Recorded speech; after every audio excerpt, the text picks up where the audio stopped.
Olá, pessoal, boa noite a todas, todes e todos. Sejam muito bem-vindos. Meu nome é Ana Carolina, sou mulher branca, tenho cabelos pretos, raspados, uso um óculos de grau com armação vermelha, estou usando um batom vermelho, brincos de argola, estou com uma camiseta verde da Rede Emancipa, escrito em letras brancas Marielle Somos Nós, e uma imagem também da Marielle em branco. E atrás de mim tem uma parede azul, um violão, um tambor, um boné vermelho da FNL e um boné vermelho do MST. Tudo bem, vou me apresentar também. Sou servidora pública, ex-socialista, militante do coletivo Banquetaço, do coletivo Juntas, da Rede Emancipa e do Pessoal Ribeirão Preto. E hoje eu estarei aqui mediando o nosso bate-papo sobre o direito à cidade. Nós reunimos aí para essa conversa grandes companheiros e companheiras do PSOL, Partido Socialismo e Liberdade, para a gente refletir coletivamente e apontarmos caminhos para a superação de tantas mazelas que, infelizmente, enfrentamos nas nossas cidades. Eu gostaria de agradecer, primeiramente, ao companheiro Gil, que foi o responsável aí pela ponte entre todos os participantes e para que a organização deste espaço fosse possível. Espaço este que tem como finalidade mesmo fortalecer as candidaturas que carregam a bandeira do direito à cidade, que é uma bandeira que é transversal a diversos outros temas, como acesso à moradia, mobilidade ativa, acessibilidade, gênero, raça, desigualdades sociais, ecossocialismo. E por se tratar justamente, né, do lugar onde a maior parte da população vive, e por isso impacta diretamente nossas vidas, né, esse tema. Eu agradeço também a presença dos demais pessoas que estão participando, em especial as intérpretes de Libra, pela parceria. E, bom, é isso, né? Então, há mais de 50 anos, o Henri Lefebvre, filósofo marxista e sociólogo, utilizava pela primeira vez a expressão direito à cidade. A intenção dele não era a ideia de um direito real, mas de uma consigna de luta dos trabalhadores e das trabalhadoras. Porém, ao longo dos anos, esse direito à cidade foi se consolidando em cartas, em leis, em constituições e em tratados internacionais. No âmbito da legislação internacional, o direito à cidade ele é considerado parte dos direitos humanos. E no Brasil, houve 2 marcos legais em relação ao direito à cidade. O primeiro foi a inclusão do capítulo de política urbana na Constituição de 88, que introduziu um novo ramo do direito público, o direito urbanístico. E o segundo marco foi a elaboração e a aprovação do Estatuto da Cidade em 2001, que apresenta diversas disposições sobre o ambiente urbano. Porém, seria um erro, né, a gente afirmar que o conteúdo e o alcance do direito à cidade sempre foram os mesmos, ou matéria apenas do campo jurídico, porque isso é muito pelo contrário, né? Na verdade, conforme os estudos e as lutas, os diversos movimentos sociais das cidades foram avançando, mais aspectos da vida urbana foram sendo incorporados ao debate, revelando a insuficiência do sistema capitalista em dar conta dos conflitos que foram surgindo, como a degradação do meio ambiente, as opressões de classe, raça, gênero e sexualidade. Por isso, parte desse debate envolve, primeiramente, a exploração predatória da natureza pelo capital e o desigual acesso à cidade que os sujeitos oprimidos experimentam no seu cotidiano. Será que, na prática, o direito à cidade é uma realidade para todas as pessoas? É possível a gente pensar em uma cidade que permita uma nova sociabilidade, que seja fundada na relação não exploratória e opressora entre os seres humanos e também com o meio e com os outros demais animais? Bom, então, para iniciar a nossa conversa, eu convido o nosso companheiro, Giovanni Rafael Sibel, desculpa, depois ele fala se eu estiver falando errado o nome dele, que também é conhecido como Gil, biólogo, pós-graduado em Gestão e Educação Ambiental, ativista da mobilidade ativa e sustentável e pré-candidato a vereador pelo PSOL Blumenau. Seja muito bem-vindo.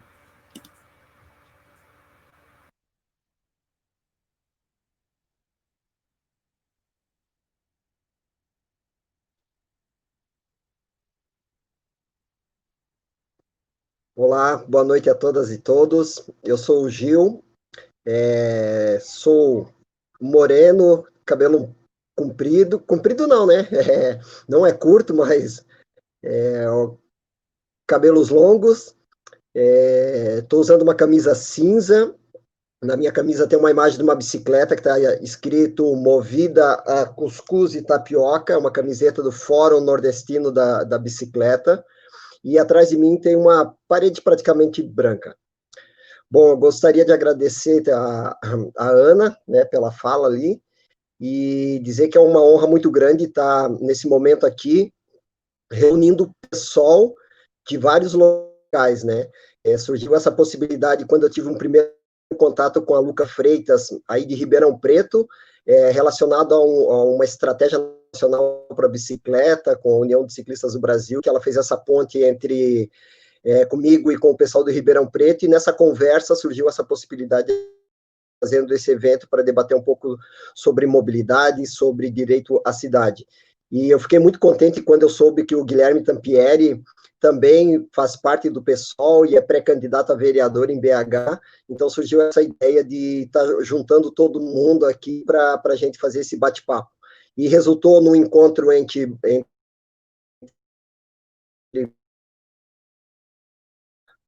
pessoal BH e pessoal São Paulo. Bom, então vamos lá. Como a Carol já comentou, eu sou biólogo, trabalhei como professor aqui na rede municipal e rede estadual de ensino, e em 2016 eu me tornei um ciclo empreendedor, onde eu trabalho com aluguel de bicicletas. A bicicleta é algo presente na minha vida desde 2002, e ela foi uma grande responsável para entender mais sobre o direito à cidade.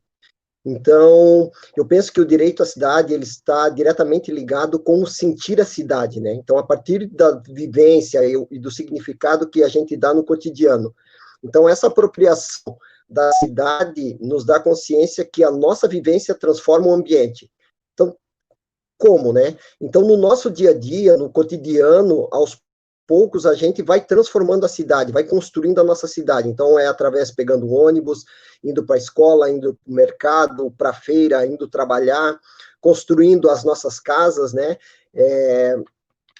Elegendo as pessoas aos cargos eletivos, fazendo mobilizações, participações de organizações.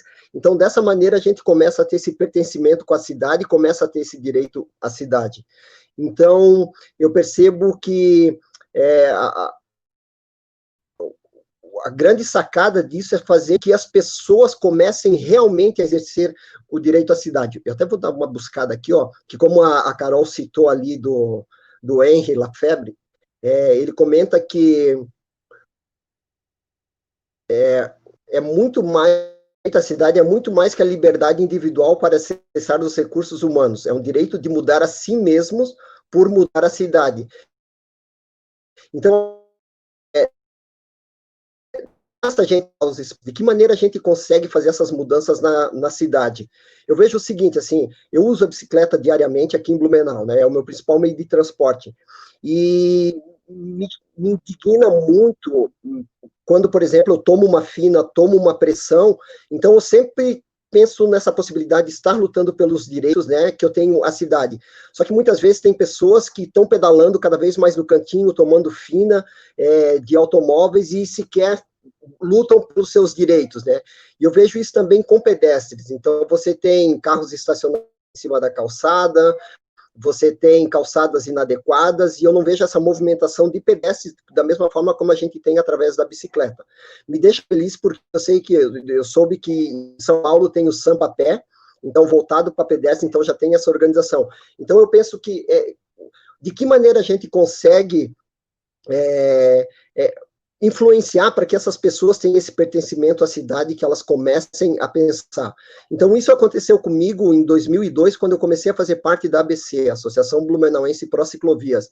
É uma associação que existe há mais de 20 anos aqui em Blumenau e está sempre batalhando para o incentivo ao uso da bicicleta.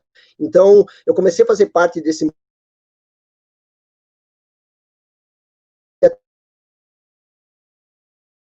essa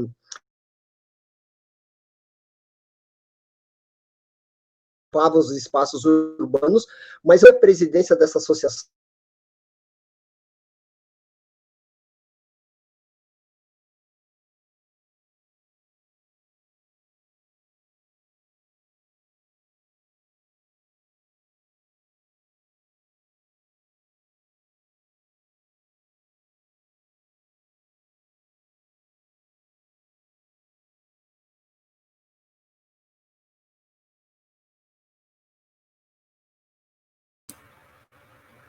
Oi, pessoal, acho que deu uma travadinha, né?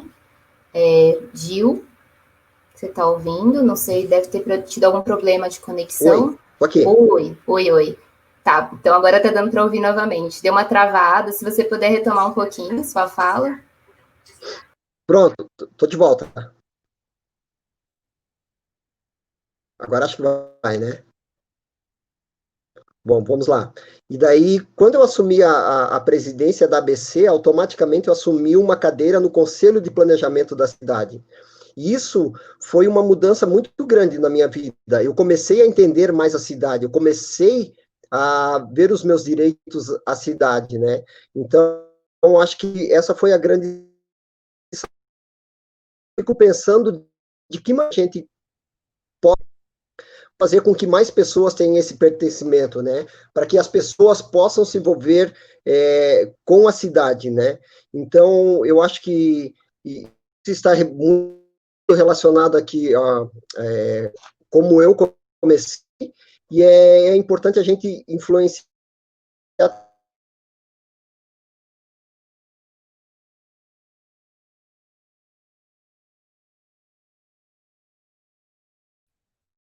Vale destacar também que o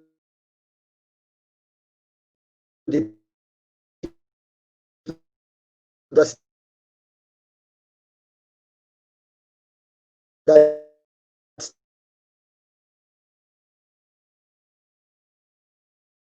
com a conexão,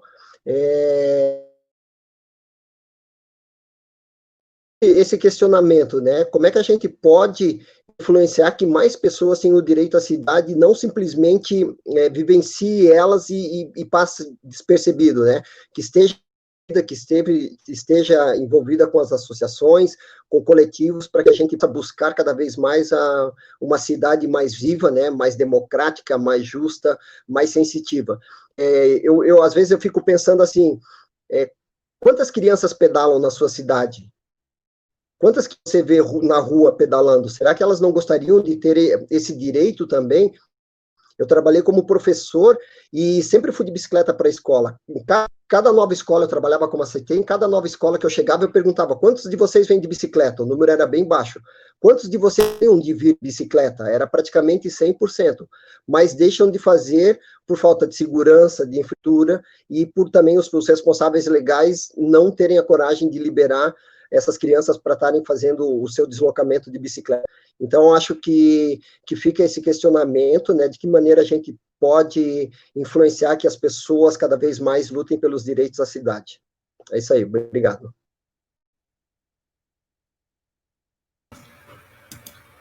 Diego.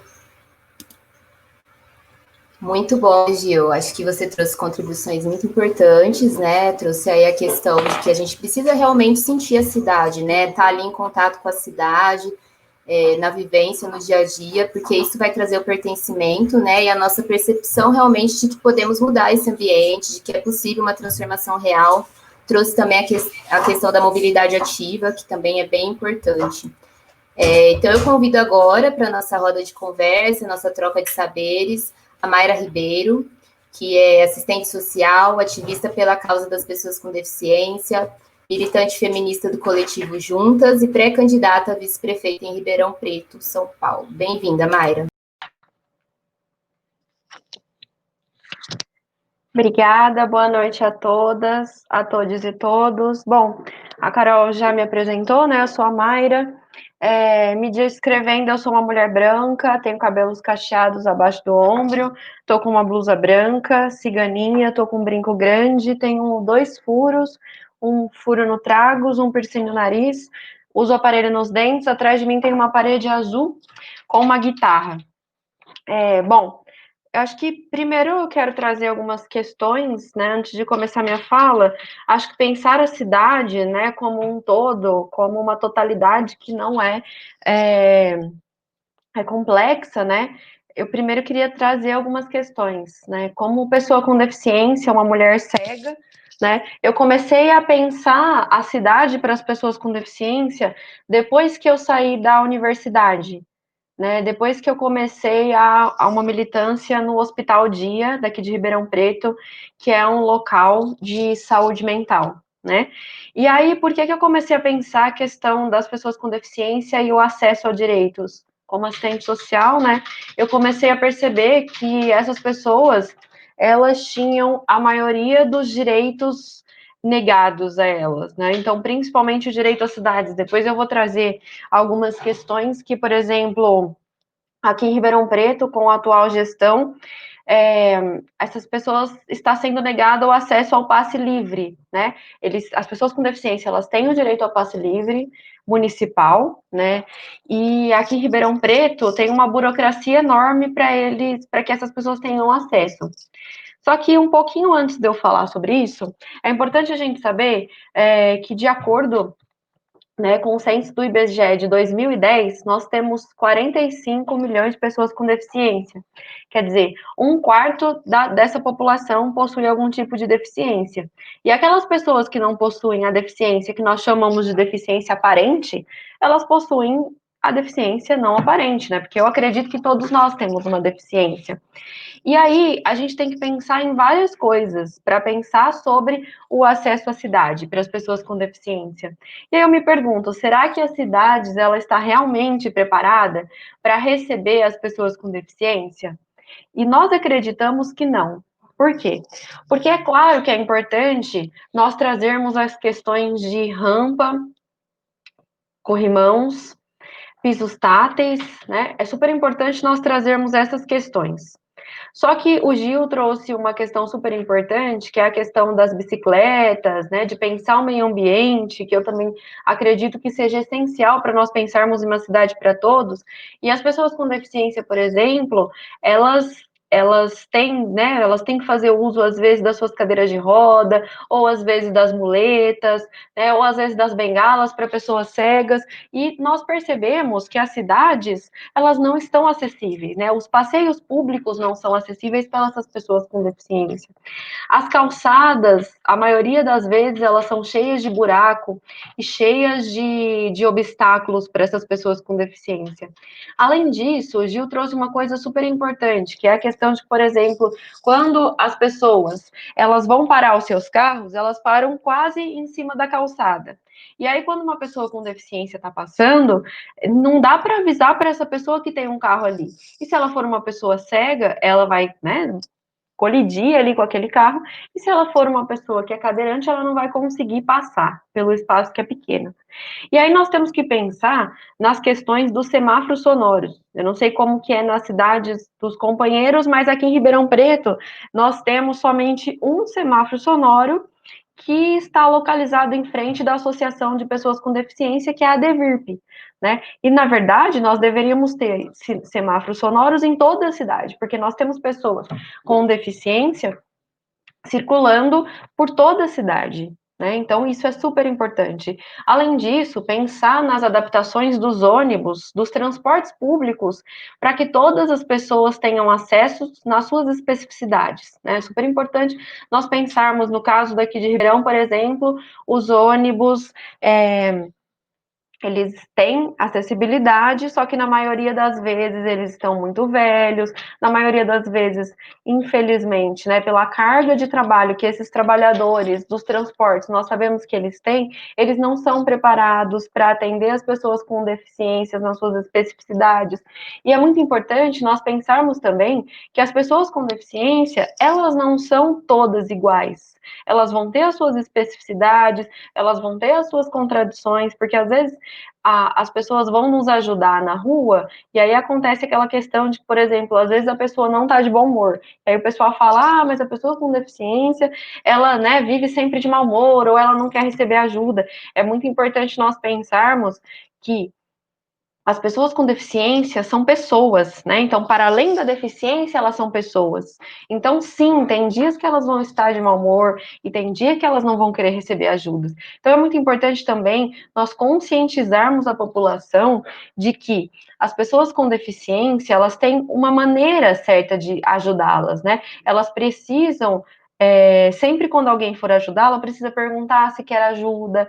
Não dá para chegar colocando a mão no braço da pessoa que é cega ou colocando a mão na cadeira. Eu tenho vários companheiros que são cadeirantes que eles contam que às vezes as pessoas chegam para ajudar e elas já saem empurrando a cadeira de rodas, né? Então, não dá para fazer isso. Nós precisamos ajudar as pessoas com deficiência de uma maneira que elas se sintam confortáveis. Acho que uma outra coisa também importante para nós pensarmos é a questão dos parques, né? Se nós pensamos numa cidade que seja também uma cidade ecológica, uma cidade que respeite o meio ambiente, nós precisamos pensar na acessibilidade nos parques também e nas praças, porque as crianças com deficiência, elas também têm a necessidade de brincar. Então, esses parques também têm que estar acessíveis, com brinquedos acessíveis e que respeite também a especificidade dessas crianças. Eu acho que uma coisa também que eu quero trazer é a questão do meio ambiente, né? Enquanto assistente social, eu sei o quanto as políticas públicas, elas têm a necessidade de existir. Só que nós sabemos que o governo atual, né, o Jair Bolsonaro, ele não respeita o meio ambiente, seus ministros não respeitam o meio ambiente, e aí nós temos também as políticas do João Dória, e nós temos as nossas políticas municipais. Por exemplo, aqui em Ribeirão Preto, o Nogueira traz as mesmas políticas do governo estadual e do governo federal. Então, não dá para nós pensarmos a cidade sem pensarmos nas florestas e no campo, né? Nós sabemos que, por exemplo, aqui em Ribeirão Preto, nós temos uma cidade dominada pelo agronegócio e que também ela sofre com o calor, né? Aqui acho que todo mundo sabe que Ribeirão Preto tem um calor excessivo, e nós também sofremos com a baixa qualidade do ar. Ontem mesmo, nós tivemos não sei se vocês viram, nós tivemos um estado de emergência por conta da baixa umidade do ar. E além disso, nós temos que pensar também que as queimadas, né, que elas estão ocorrendo por todo o país, elas afetam não somente os animais, né, que fogem das queimadas e eles vão para as cidades, mas elas também afetam as pessoas, né? Afetam totalmente a nossa vida. E os governantes, né? O Bolsonaro, ele não faz nada para controlar isso. Pelo contrário, né? A gente sabe que as políticas explore, retire da natureza o quanto vocês podem, né? E as queimadas, elas aumentaram 30%. E a gente pode perceber que houve uma redução de investimentos para controlar o fogo de 58%. E hoje, antes de falar aqui, eu estava lendo uma reportagem que a Carol me mandou do IBAMA, que o IBAMA disponibilizou somente 55% para combater, né, o fogo. Então, nós temos que pensar que se nós formos pensar em uma cidade para todos, nós precisamos pensar no meio ambiente, nós precisamos respeitar a natureza, nós precisamos ver que esses governantes, eles investem cada vez mais no lucro, nós estamos vivenciando uma necropolítica, nós estamos vivenciando a falta de políticas públicas para as pessoas, né, o Gil traz muito bem essa questão do não investimento em mobilidade ativa, mas investimento cada vez mais nas compras de automóveis, né? E as pessoas não têm políticas de investimento no uso do transporte coletivo, não têm políticas de melhoria desses transportes para as pessoas com deficiência, não têm políticas de atendimento a todas as pessoas nas suas especificidades, e cada vez mais a exploração e o lucro vem tomando conta do nosso país. E aí, a gente percebe que dentro das pessoas com deficiência, nós também temos as intersecções, né? Então, é importante nós pensarmos no racismo, é importante nós pensarmos no machismo, que as companheiras vão trazer também, é importante a gente pensar na LGBTQIA+, fobia, porque essas pessoas, elas não têm acesso pleno às cidades. Se as pessoas que vivem nos centros já não têm acesso, imagine as pessoas com deficiência, que são pessoas periféricas, né, que nas suas calçadas não tem acessibilidade para nada. Então, é muito importante nós pensarmos nessa reflexão. Muito obrigada, é isso que eu queria trazer, e depois eu trago mais coisas para contribuir no debate. Obrigada, gente. Muito bom, agradeço demais pela sua colaboração, Mayra. Realmente é fundamental a gente pensar na causa das pessoas com deficiência, pensar no meio ambiente, pensar em todas as populações oprimidas, né? Acho que tudo isso faz parte mesmo do debate à cidade. Bom, agora eu convido para trazer essas contribuições o companheiro Tony Zagato, que é arquiteto, urbanista, do Conselho Estadual de Patrimônio Cultural, mestre em políticas públicas, cicloativista e pré-candidato a vereador em São Paulo. Seja muito bem-vindo. Obrigado, Ana Carol. Boa noite a todas, todos e todos. Uma honra estar aqui com tantos camaradas e camaradas participando nesse debate do direito à cidade, que é um tema cada vez mais discutido e que precisa ser colocado na ordem do dia, né? Se nós estamos pensando não apenas na eleição como um fim, mas como um meio para a politização nesse processo das pré-candidaturas e das candidaturas, de que cidades brasileiras nós queremos, né? Então, eu vou só me descrever. Eu sou branco, né? Eu tenho cabelo castanho, eu tô com uma camisa xadrez verde e azul. Eu tenho atrás uma prateleira, a parede branca, e nela tem alguns livros que são referências para minha atuação política e profissional, que eu queria compartilhar aqui, que é o Guerra dos Lugares, da Raquel Ronick, a nossa urbanista que foi relatora da moradia para o direito à moradia da ONU, o Totalidade ao Lugar, do Milton Santos, né, nosso geógrafo emérito, e a questão urbana do Manuel Castells, né, que também explora muito a questão de como a moradia e o urbanismo tem a ver com o capitalismo nesse momento financeirizado, né. Então, como a Ana Carol disse, eu sou arquiteto, urbanista, né, eu tenho especialização em economia urbana e gestão pública e mestrado em políticas públicas.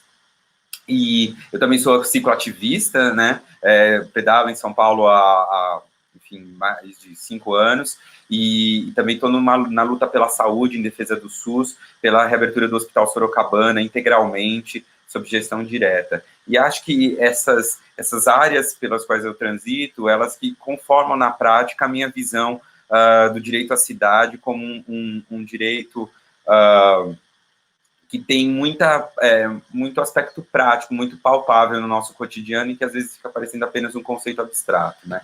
Para dizer como que eu cheguei nele, eu acho que eu quero trazer aqui é que eu, como trabalho há 10 anos com patrimônio cultural, o direito à cidade é parte da identidade cultural, porque na medida em que você vive num lugar, desenvolve relações de sociabilidade, de afetos, de identidade, da sua formação cultural, né, social, com as outras pessoas com as quais você convive, você está ali se reconhecendo como sujeito nesse processo da sua trajetória, né, de cada um de nós, né.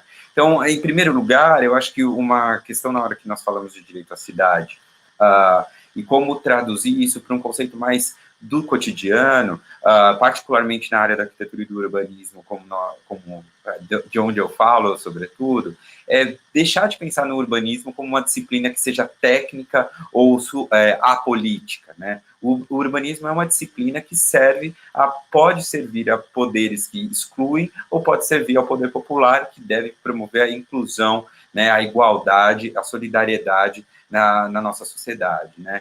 E aí a gente começa a perceber em casos muito concretos do que quando esse direito à cidade não se efetiva.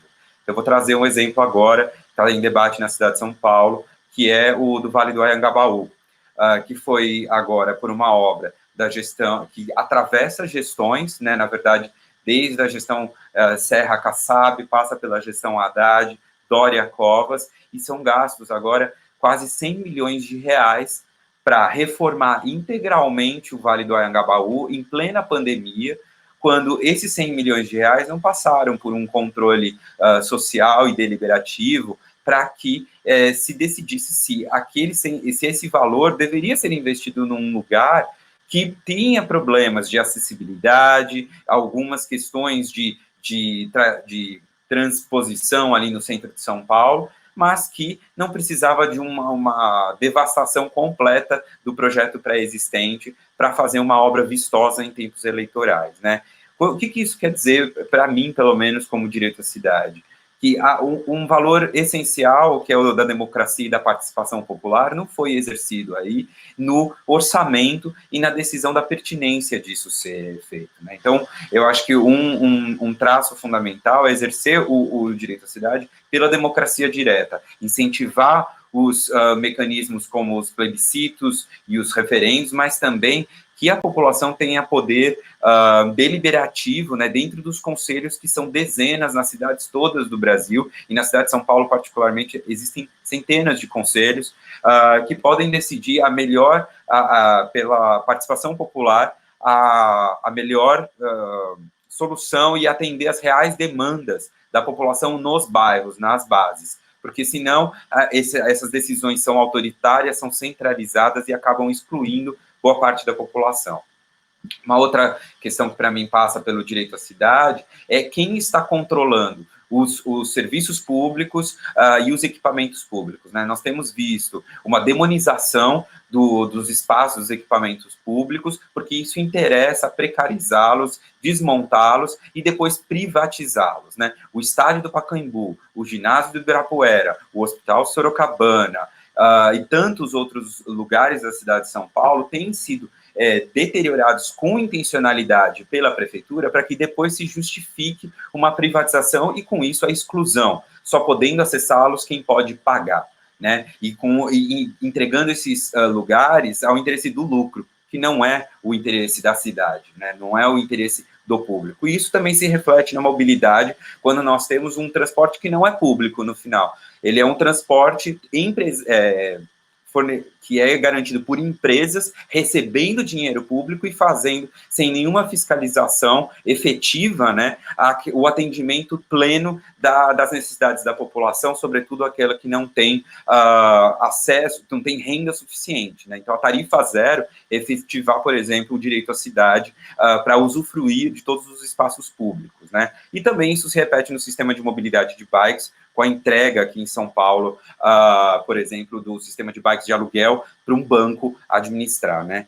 Por fim, eu acho que passa o direito à cidade pela questão da produção imobiliária, né? Como diz o nosso candidato a prefeito, Guilherme Boulos, na cidade de São Paulo, há mais casa sem gente do que gente sem casa.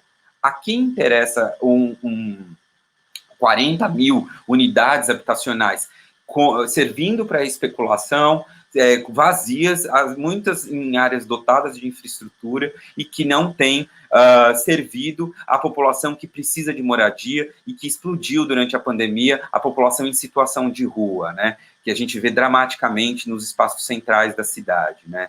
Então, é fundamental pensar que a produção imobiliária não está mais servindo na cidade de São Paulo, e há muito tempo não serve, efetivamente a cumprir o déficit habitacional, porque se continua produzindo habitação que depois é negociada no mercado e que o déficit continua a crescer, pressionando a nossa natureza, a ecologia, porque a mancha urbana já chegou às áreas de mananciais, ao limite florestal norte de São Paulo, e nós estamos continuando explorando predatoriamente, a ponto de que São Paulo vai entrar em colapso mais cedo ou mais tarde, né? Não é à toa que nós temos rodízio de água acontecendo nas periferias enquanto a pandemia acontece, né? Então, efetivar o direito à cidade, para mim, passa necessariamente, para ir concluindo, pela radicalização dos mecanismos de democracia direta, com a deliberação pelos conselhos, nas bases, com mandatos na Câmara dos Vereadores que estejam a serviço das bases e que efetivem, por meio dos seus mandatos parlamentares,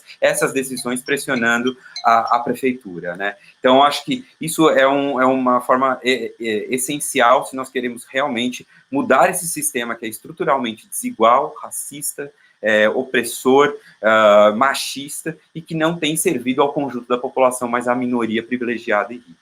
É isso. Obrigado.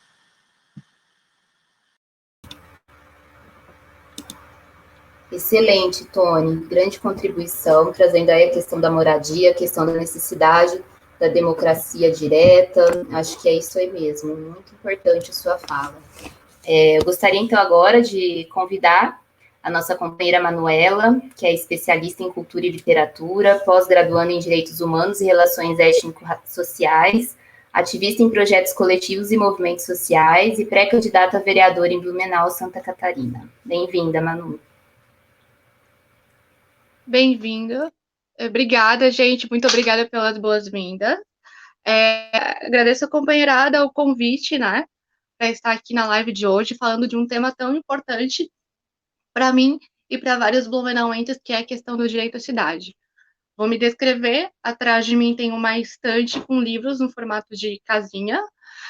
Eu visto um casaco preto por cima de uma blusa preta também de alça.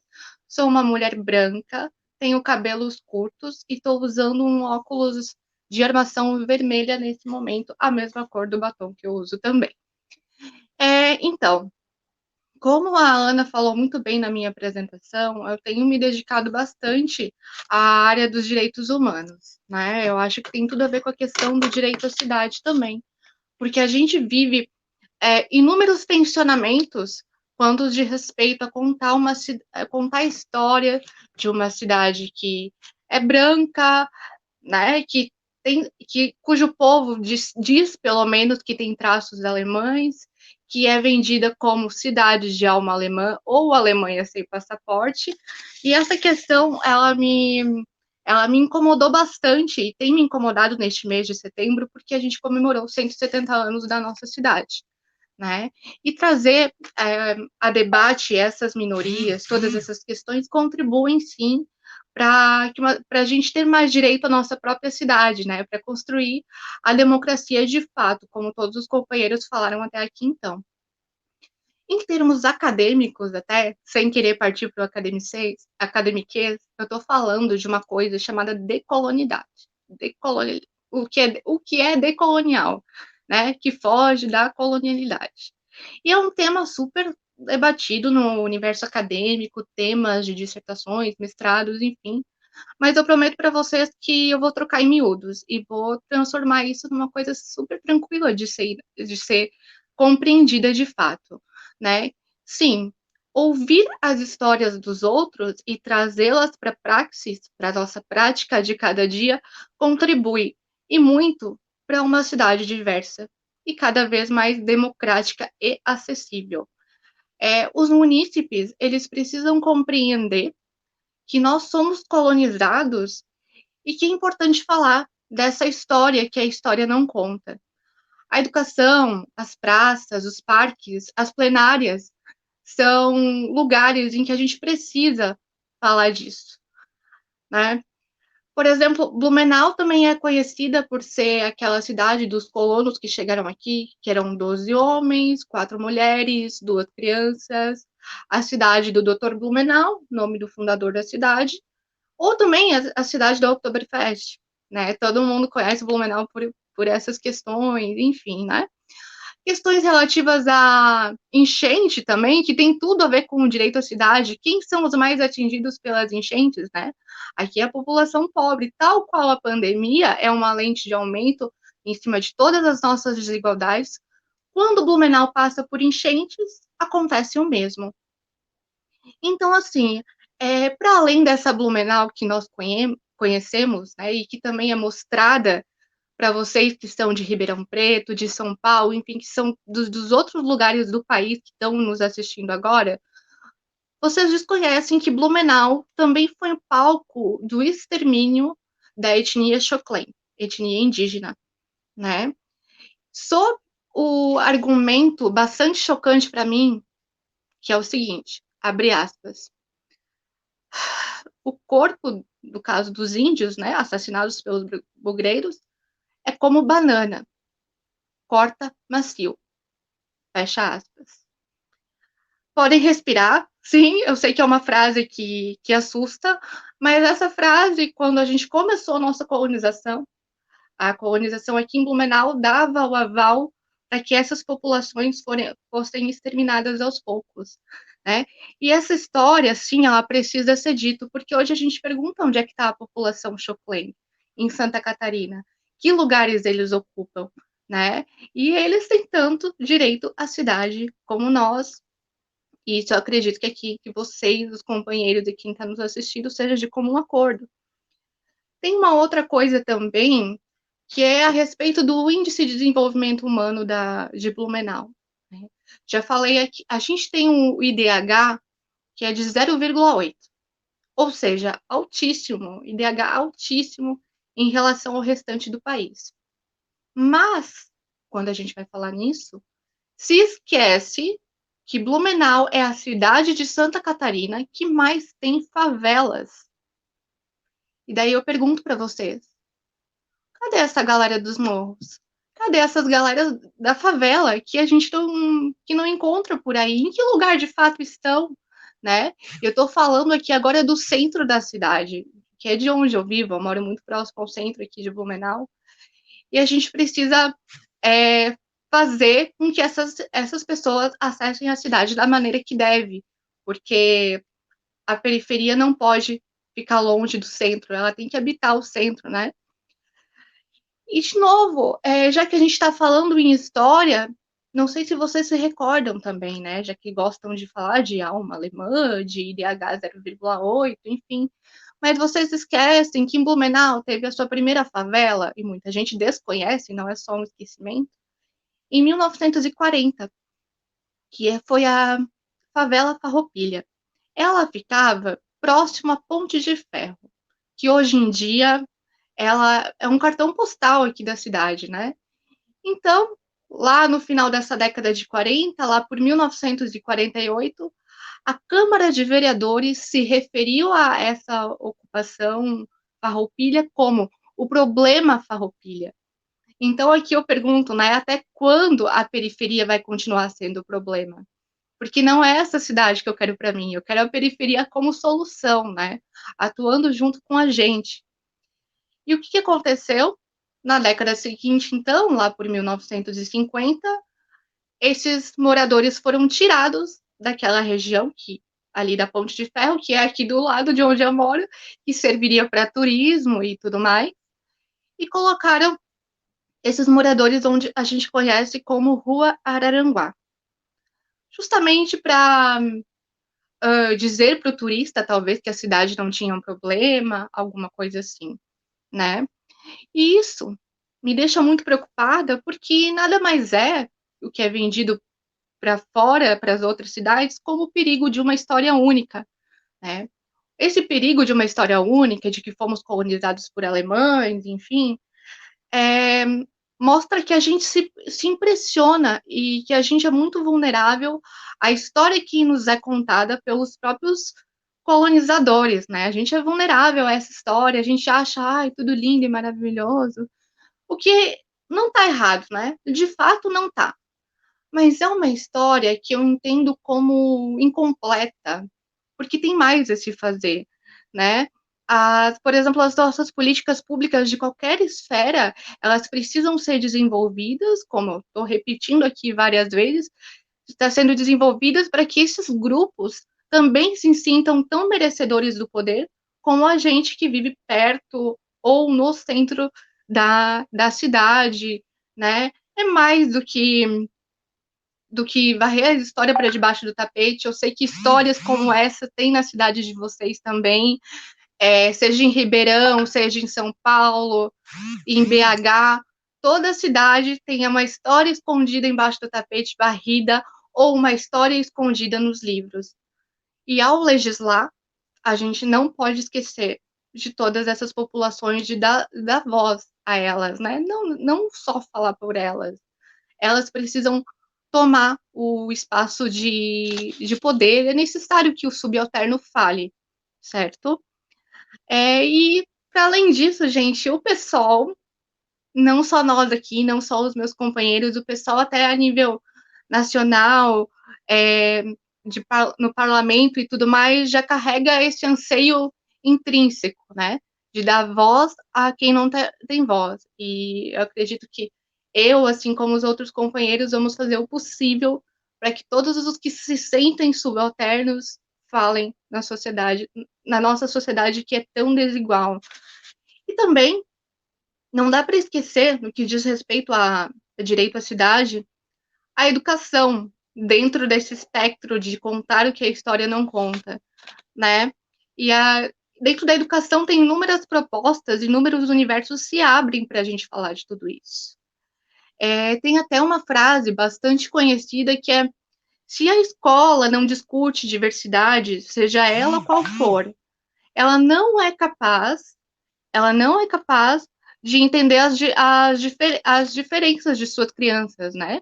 Mas eu vou um pouco mais além. É uma cidade que não se abre para a pluralidade, jamais vai ser uma cidade de todas e todas. Todas e todes também, por a questão de gênero. E para concluir, eu termino com uma frase de um escritor aqui da cidade, que é o Lindolf Bell, que tem tudo a ver com essa história de contar a história que a história não conta. Abre aspas. Veste a carapuça, ensina o teu filho, mas que a verdade camuflada nos livros de história. Ou preferes continuar lavando tuas mãos sujas deste teu crime branco? Então tá aí a nossa responsabilidade de levar adiante as políticas para quem não está tão assim na linha de frente da sociedade, para quem não está tanto no alto da pirâmide assim.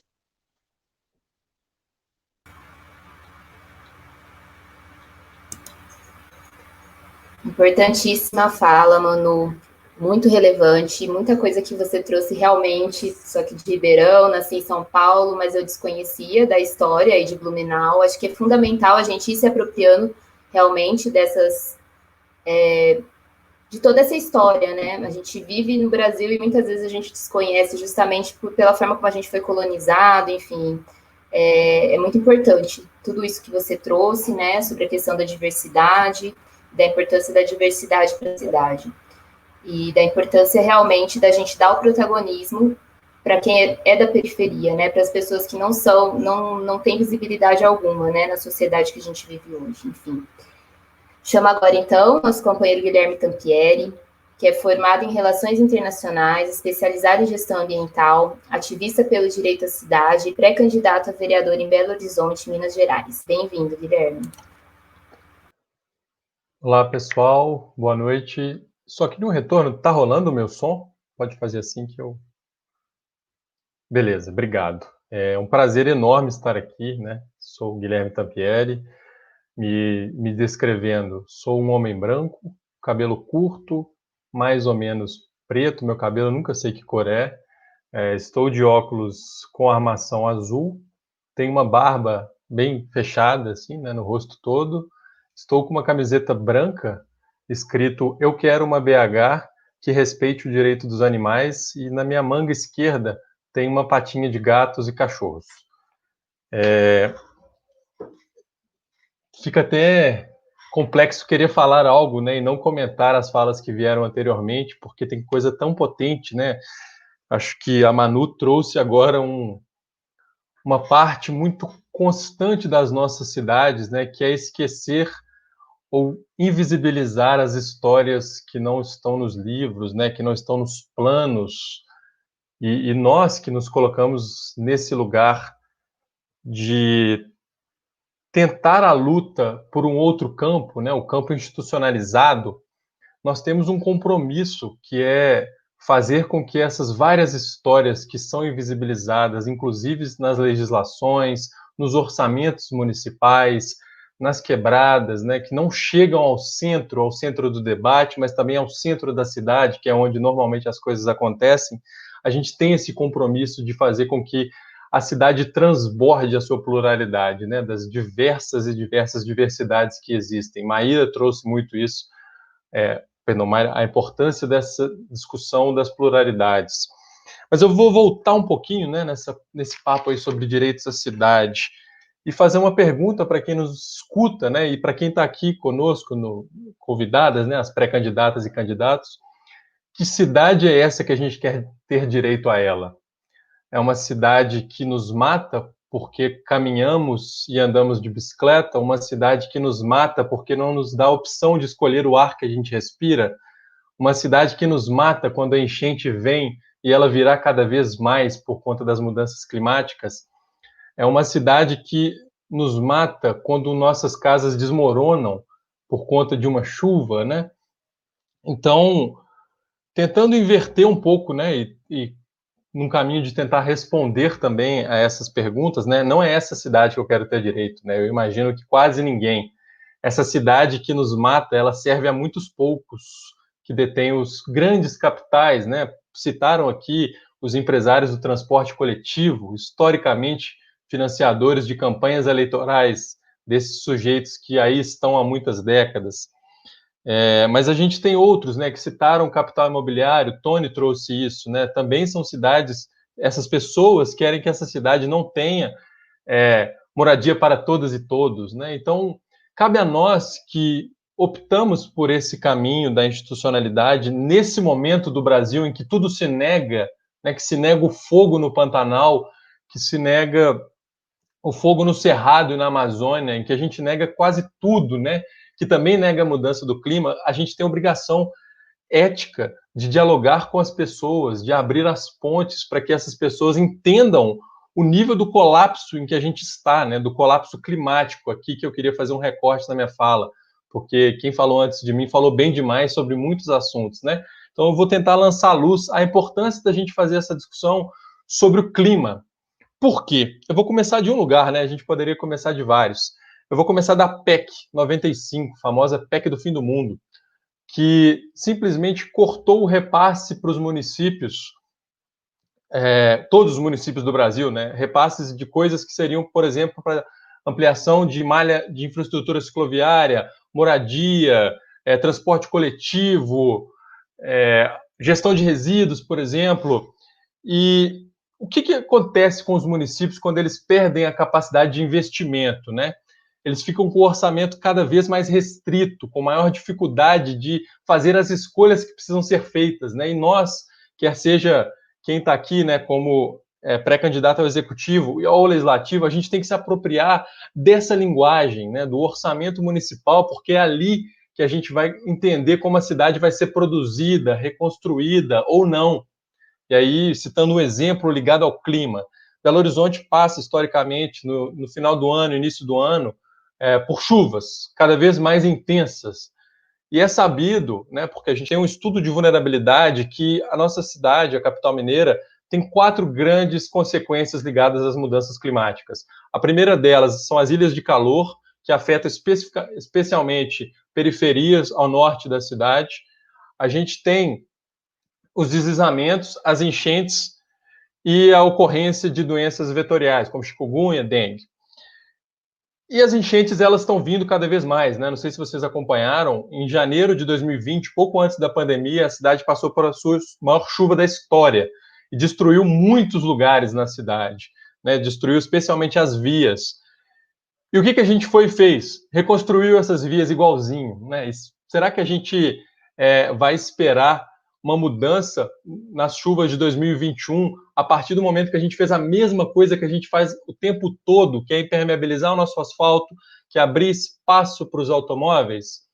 Então, o que eu quero voltar agora para o orçamento, né, é chamar um pouco a atenção nossa, né, que estamos aqui, sobre o quão importante é a gente não permitir que o orçamento das nossas cidades sejam produzidos, né, pelo executivo e debatidos pelo legislativo, que ele não seja feito sem a participação social. Esse é o primeiro aspecto, né? A gente precisa radicalizar a compreensão sobre o orçamento público, né? Porque é a partir dele que a gente vai discutir a cidade que a gente quer. E um outro aspecto é que esse orçamento precisa trazer necessariamente, em especial em cidades costeiras, em cidades em que as mudanças climáticas têm um efeito tão grande, e Belo Horizonte não é uma dessas cidades, embora a gente já tenha tido morte com relação a isso, né? Belo Horizonte está longe, por exemplo, de ser uma Recife, de ser uma cidade em que está mais propensa a consequências mais severas da mudança do clima. Só que a gente tem uma série de consequências que já estão ocorrendo. E o nosso orçamento, ele precisa ser endereçado de agora em diante, trazendo no seu cerne a discussão climática. Por quê? Porque senão a gente vai continuar investindo em coisas e reinvestindo nas mesmas coisas, né? Essa chuva de janeiro que eu lhes falei, ela custou aos cofres públicos uma reconstrução de aproximadamente 400 milhões de reais, da mesma estrutura urbana que estava antes. E se a chuva vier de novo, a gente vai se dar o luxo de gastar mais 400, 500 milhões de reais a perder vidas, sabendo que as consequências das mudanças climáticas em Belo Horizonte são essas, e que a gente já sabe onde essas pessoas estão morando. A gente não pode se permitir silenciar e, nessa perspectiva, né, de não lançar luz, de não mostrar o que vai acontecer na cidade, uma vez que as consequências já estão postas, né? Um outro aspecto que eu quero trazer sobre o direito a essa cidade é sobre a qualidade do ar que a gente respira, né? O Tony está aqui de São Paulo, então ele tem aí uma missão talvez mais dura que a nossa, né? que é entender como pautar esse tema, porque a qualidade do ar mata 7 milhões de pessoas por ano no mundo. 7 milhões de pessoas por ano. E a gente precisa entender, né, e internalizar dentro das nossas políticas públicas, quer seja municipal, estadual, federal, que a qualidade do ar é uma opção política, né? Eu não me recordo agora quem falou, que acho que foi o Tony, né, sobre o urbanismo apolítico, né? Esse urbanismo ele sempre serviu a alguns interesses, né? Então, quando a gente diz que não há planejamento, não, há sim. O planejamento era justamente esse, que as cidades se tornassem cada vez mais desertas, né, no sentido de pessoas nas ruas, que as pessoas mais pobres elas só usem a cidade quando elas forem trabalhar e retornem para suas casas para dormir, porque a elas o lazer, a cultura, o direito a uso e ocupação da cidade é negado, né? Elas só podem trabalhar e voltar, né? Tanto que, se você pensar quanto custa uma tarifa de ônibus nas grandes cidades brasileiras, em Belo Horizonte é R$ 4,50 para ir, R$ 4,50 para voltar. Como que uma família de baixa renda, com 4 pessoas, consegue usufruir da cidade num domingo, por exemplo, num sábado, né? A essas pessoas é negado esse direito à cidade. E tentar fazer algumas outras conexões aqui, né? Pelo menos com a mobilidade que o Gil falou. Quando a gente discute mobilidade, pessoal, a gente está discutindo necessariamente saúde, saúde dos indivíduos e a saúde urbana, né? Então, se a gente tem uma cidade com cada vez menos capacidade de investimento, né? A gente está entrando numa grande crise econômica que vai afetar diretamente a capacidade de recolhimento de imposto das prefeituras, né? Ou seja, vai diminuir o orçamento das prefeituras. A gente tem que pensar em medidas eficientes para se gastar o dinheiro público e também pensar em quais medidas a gente vai evitar desperdiçar o dinheiro público. E aí eu vou citar uma delas, né? Quando a gente abaixa as velocidades máximas nas vias, por exemplo, a gente diminui a letalidade das colisões, dos atropelamentos. E isso tem um impacto direto na redução do custo do Sistema Único de Saúde nos nossos municípios, né? Então, é com criatividade, é com escuta, é com a compreensão de que as políticas elas são feitas de baixo para cima, né, dos territórios para dentro da Câmara Municipal, e não ao contrário, né? A legislação a qual a gente aqui está discutindo, ela é uma última consequência de um processo que tem que ser muito mais amplo, um processo de escuta ativa com as pessoas, um processo de transformação, de mudança de perspectiva e de imaginário sobre qual cidade a gente quer. Então, para encerrar minha fala, eu trago aqui, né, nessa conversa, que eu fico muito honrado de participar, esse meu desejo de tantas outras pessoas que estão construindo essa pré-campanha com a gente, de esperançar a política para uma outra Belo Horizonte, né, para uma outra possibilidade de se entender essa cidade, né, uma cidade que tem que ser radicalmente acessada por todas e todos que nela habitam, trabalham, estudam e passam. Valeu.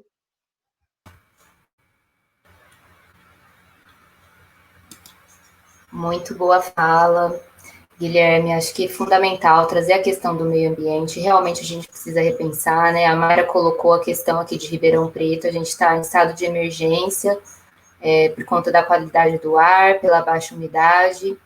E acho que, mais do que nunca, a gente deve se atentar para esse tema, né, do meio ambiente, das questões climáticas, porque realmente a gente está chegando num limite, né? Isso é muito sério.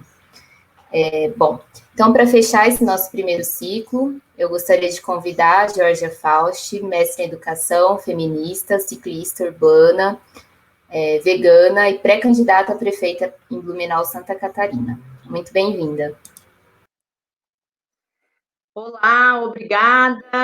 Eu sou a Georgia Faust, sou pré-candidata a prefeita pelo PSOL em Blumenau. Eu vou me autodescrever. Eu sou branca, olhos verdes, cabelo bem longo, castanho claro e liso. Estou de batom marrom, vestido de meia manga marrom claro, relógio preto no pulso, anel de madrepérola no dedo médio da mão direita, esmalte vermelho nas unhas. Como pensar em políticas públicas para as mulheres nas cidades em que nós vivemos? Quando nós pensamos em mulheres e cidade, bem, Nós não conseguimos restringir as nossas questões a 1 ou 2 fatores. Obviamente, como mulheres, nós somos mais da metade da população. Então, absolutamente todos os aspectos da vida dizem respeito e precisam ser pensadas levando em conta as questões específicas das mulheres. Saúde, moradia, educação, transporte público e transportes alternativos, segurança, economia, todas as áreas possíveis causam impactos específicos no cotidiano das mulheres de maneira mais grave. A influência política neoliberal nas políticas públicas tem consequências devastadoras no trabalho de reprodução social, que é efetivado majoritariamente pelas mulheres e mais ainda pelas mulheres mães. Uma das faces mais ferozes do neoliberalismo é a crise do cuidado, que corresponde à falha ou à ausência do Estado em fornecer condições básicas de sobrevivência às populações. O que nós queremos dizer quando nós falamos em cuidado? O cuidado está relacionado a atividades geralmente não remuneradas, de âmbito privado, doméstico, que são indispensáveis à manutenção da vida humana. É provavelmente desnecessário dizer que os trabalhos de cuidado são providos, como eu falei antes, majoritariamente por mulheres, tanto os trabalhos de cuidado oficialmente reconhecidos e remunerados, pedagogas, enfermeiras, psicólogas, cuidadoras de idosos, assistentes sociais, quanto os trabalhos de cuidado não reconhecidos e, portanto, não remunerados, que é o trabalho doméstico, a criação de filhos e netos, cozinhar, lavar, passar, preparar a lancheira e a marmita, fazer lista de compras, ir ao mercado, levar e buscar na escola, limpar a sujeira dos cachorros, etc. A lista é infinita. Quando o Estado se isenta de prover o cuidado dos cidadãos, quem se sobrecarrega são as famílias e, em última instância, as mulheres. Em acordo com as pautas do neoliberalismo, nós temos os grupos conservadores fundamentalistas neopentecostais. Entre esses grupos, de maneira geral, nós vemos um discurso que deseja o retorno da mulher ao ambiente doméstico, com uma hipervalorização dos papéis de mãe e esposa. As pautas dos costumes, levadas com ênfase por esses grupos, dentro e fora da política institucional, buscam minar os esforços dos movimentos feministas por mais autonomia e por coletivização dos cuidados. A atuação desses grupos, obviamente, não se restringe a questões legislativas, não é só a bancada, mas também incidem no imaginário social, acerca do que é e do que deve fazer uma mulher, como ela deve se comportar, que tipo de ambições ela deve ou pode ter. Então, crenças como as de que o lugar da mulher, por excelência, é o ambiente doméstico, que os cuidadores primários das crianças devem ser única e exclusivamente as suas mães, que as escolas transmitem valores inadequados e antirreligiosos às crianças, que os professores executam algum tipo de doutrinação em relação às identidades de gênero. Tudo isso cria uma atmosfera ideal para o casamento entre o conservadorismo fundamentalista neopentecostal e a crise do cuidado neoliberal a que eu me referi no começo da fala. Sendo assim, não existe conflito nenhum na falta ou na ineficácia das políticas públicas direcionadas às mulheres e às crianças. Por exemplo, a crônica falta de vagas na educação infantil é um problema que atinge o país inteiro. O município de Blumenau, por exemplo, não atingiu a meta do último Plano Nacional de Educação, de oferecer vagas para, no mínimo, 50% das crianças de 0 a 3 anos. E não existe sequer informações sobre o número de crianças dessa faixa etária que estão matriculadas em instituições de ensino na cidade. Ou seja, nós inferimos que pelo menos metade das crianças de 0 a 3 anos passa os seus dias com as suas mães ou provavelmente com as suas avós. Em relação às crianças que não são atendidas, a gente precisa analisar e problematizar como que as mulheres, que são público indireto da escolarização nessa faixa etária, se sentem e como elas respondem nesse contexto. Será que essas mulheres estão sobrecarregadas? Será que elas se sentem sobrecarregadas? Será que elas conseguem comodificar e terceirizar o cuidado com as crianças, contratando babás ou escolas privadas? Será que elas conseguem manter uma vida profissional, se manter nos seus empregos e nas suas profissões sem prejuízo? O meu palpite é de que não, elas não conseguem. Eu tenho estudado, pesquisado e escrito sobre a infância e sobre as crianças, especialmente nos últimos 2 anos e meio.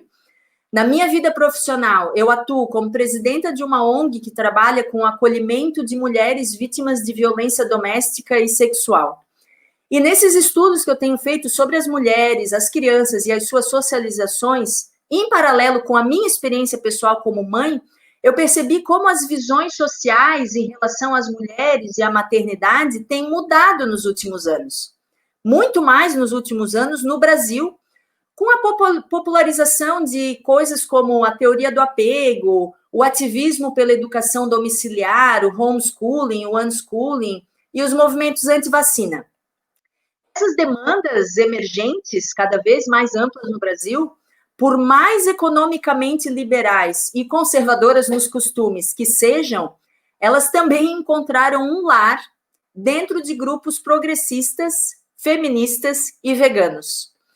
O que todas essas coisas parecem ter em comum é um individualismo exacerbado dessas liberdades individuais, a crença de que as crianças, agora mais do que nunca, são propriedade exclusiva da família imediata, e, ao mesmo tempo, sem levar em consideração o fato de que isso acarreta uma carga de trabalho ainda maior para as mulheres.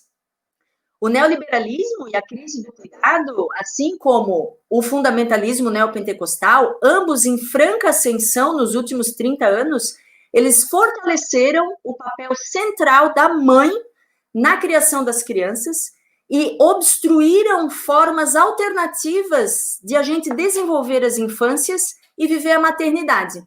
Formas que poderiam ser mais comunais, mais abertas e mais integradas. O que eu quero dizer com formas mais comunais, mais abertas e mais integradas de viver a maternidade?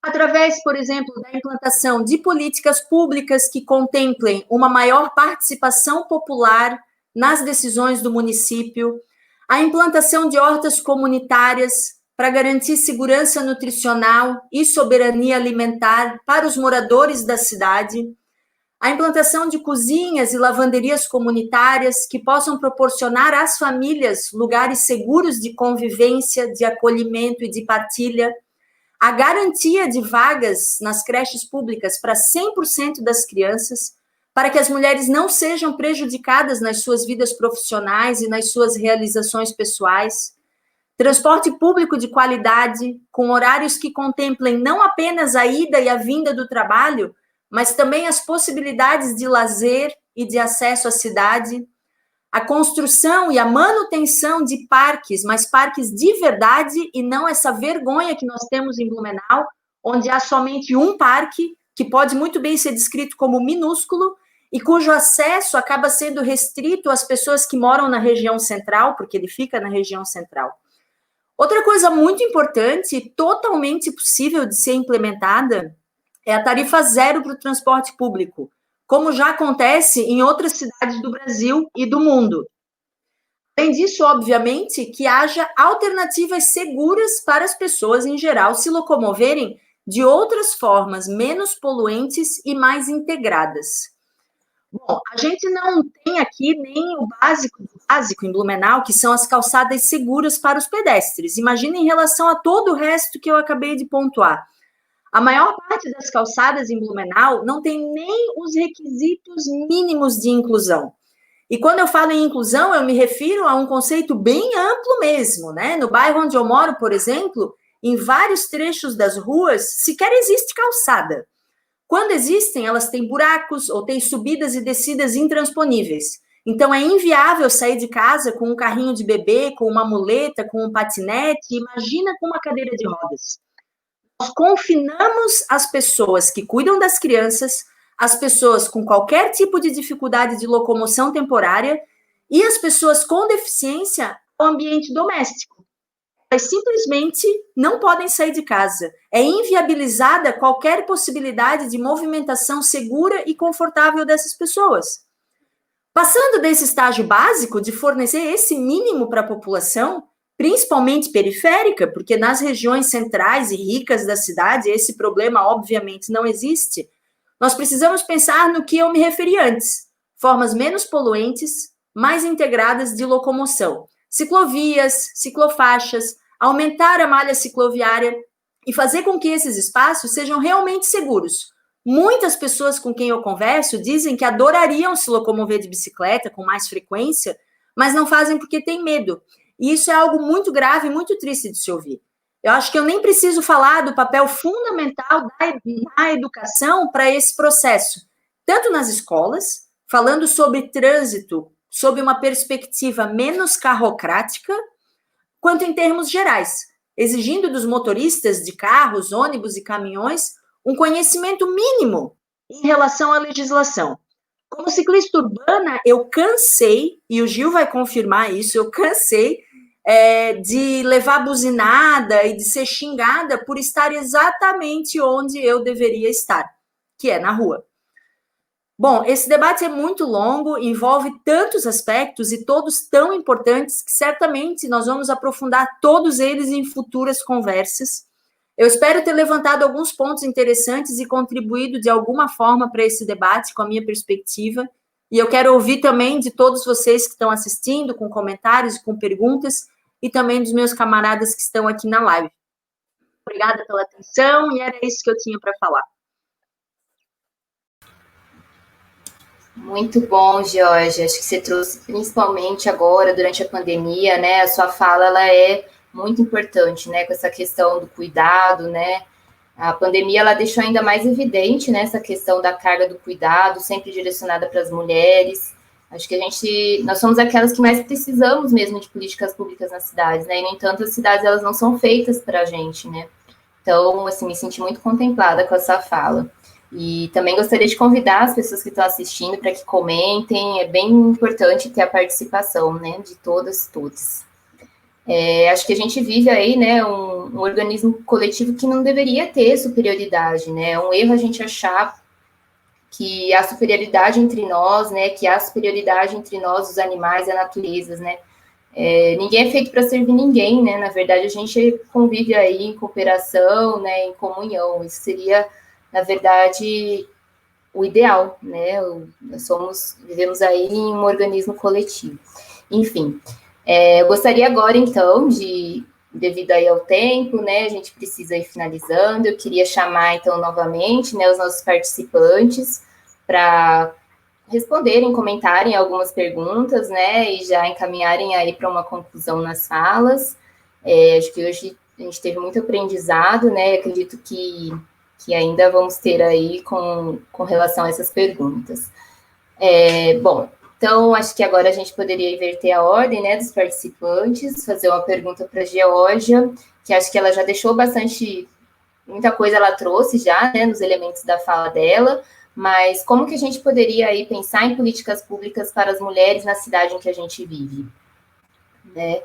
E direcionaria aí para o Guilherme também, como você enxerga os lugares de prazer que a cidade propõe, a importância deles para a gente pensar a convivência urbana? Para a Manu, que falou bastante da questão da colonização, né? Acho que as narrativas sobre a cidade, né, que estão ficando cada vez mais tensionadas, né? E como exemplo, a gente tem a revisão pela qual os monumentos que priorizam uma história hegemônica branca e masculina está passando em diversos países, né? E as questões de minorias políticas que estão se tornando cada vez mais pautas nas agendas, né? Então, eu queria um pouquinho que a Manu falasse, né, como que ela entende que esses atos colaboram para a criação de uma sociedade mais democrática, como eles trazem novos fundamentos para pensar a forma como vivemos juntos, enfim, trazer um pouquinho dessas questões. O Tony, eu queria ouvir um pouquinho dele, né, como que a cidade pode se tornar mais inclusiva, colocando o ser humano aí como parte do meio ambiente e não acima dele. Qual que é o papel da arquitetura e do urbanismo nisso? A Mayra, que falou bastante da questão das pessoas com deficiência, né? Que tipo de melhorias seriam necessárias nas cidades para que as pessoas com deficiência pudessem realmente ter um acesso com autonomia aos serviços públicos, mobilidade, ao lazer, trabalho, escola. E, para finalizar, acho que a gente poderia ouvir um pouquinho do Gil, né? A questão da mobilidade urbana, né? Da mobilidade ativa, perdão. Como que a cidade poderia ser organizada para que mais pessoas pudessem se locomover a pé e de bicicleta? Então, acho que seria interessante agora. Então, nós começarmos aí pela Geórgia, né? Com a pergunta das políticas públicas para as mulheres. Bom, eu acho que eu falei bastante sobre essa questão até na minha fala principal. Se a gente for resumir, né, seria, num primeiro momento, imediatamente, questão, que é inclusive o ponto principal dessa live, né, a própria questão do transporte, que tem que ser facilitado de todas as formas possíveis para que as pessoas realmente, as mulheres e seus filhos, né, e as pessoas de quem elas cuidam, e seus avós e suas mães, né, que geralmente quem cuida dos mais velhos também são as mulheres, para que elas possam realmente ter essa independência, essa autonomia para saírem de casa, e implantação de outras políticas que são, eu considero hoje, na conjuntura atual, muito difíceis de serem implantadas, porém, para mim, são fundamentais, que é as políticas públicas de cozinha comunitária, lavanderia comunitária, de vagas em creches. Isso, para as mulheres, seria o fundamental. Também queria destacar, que tem a ver com o assunto, porém mais geral, que nós precisamos inverter, isso é urgente, essa lógica perversa que está afundando a gente no lodo, né, o mundo, que está colocando nós, que somos maioria numérica da população, em situações de marginalização, de vulnerabilidade e de completo abandono e desamparo, né? Porém, nós não podemos nem por um segundo ter ilusões em relação ao momento eleitoral. A eleição, para nós, como o camarada Tony afirmou, ela não pode ser vista como um fim em si mesma, mas sim como um meio. Nem todos nós que estamos aqui pré-candidatos a cargos eletivos acreditamos que nós vamos mudar uma cultura inteira, o mundo, em 45 dias de campanha ou mesmo em um mandato.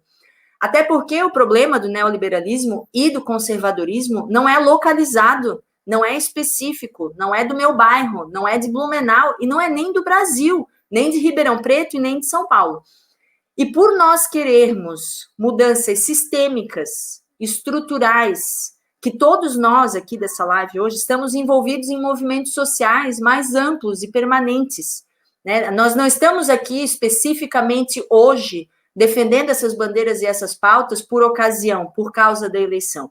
Quem acompanha cada um desses militantes que falou hoje sabe muito bem que todos nós trabalhamos dia e noite por essas mudanças, né? Então, não é somente isso, né? Não é somente o período eleitoral, e não é somente as eleições, não é somente os candidatos. Nós, cidadãos, precisamos tomar as rédeas da política. Votar e lavar as mãos não é suficiente, e mais, votar e fiscalizar, que é o que muita gente fala, fiscalizar o seu vereador e o seu prefeito, também não é suficiente. O fortalecimento das instâncias de participação popular é urgente e é imprescindível. Hoje, por exemplo, a maioria dos conselhos existe só de forma protocolar, só para dizer que tem, com pouca participação das pessoas e muito menos efetividade. O governo Bolsonaro, obviamente, né, estava no plano dele, desmontou e tornou ineficaz conselhos imprescindíveis, como o Conselho Nacional dos Direitos da Pessoa com Deficiência e o Conselho Nacional dos Direitos da Criança e do Adolescente. Eles existem, mas não servem mais para nada, foram inviabilizados. A quem interessa que a política seja feita apenas pelos caciques? A quem interessa centralizar os debates e as decisões nas cúpulas dos governos? A quem interessa essa falta de transparência e de ingerência sobre as políticas públicas? Eu confesso que eu me assusto um pouco com o silêncio das brasileiras e dos brasileiros em relação a todos esses desmontes.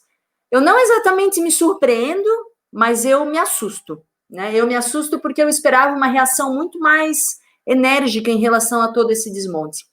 A pouca importância outra coisa importante é a pouca importância que ainda se dá em relação às mudanças climáticas. Essa é outra coisa que também me assusta. E que, além disso, a gente tem visto não só a negação, não só a ignorância, como um consistente negacionismo, né? Mas vejam, eu queria apontar aqui, porque eu não sei se todo mundo sabe, hoje mesmo a fumaça dos incêndios no Pantanal chegaram em Santa Catarina. Nunca imaginei. O dia está nublado em Blumenau e existe um motivo para isso.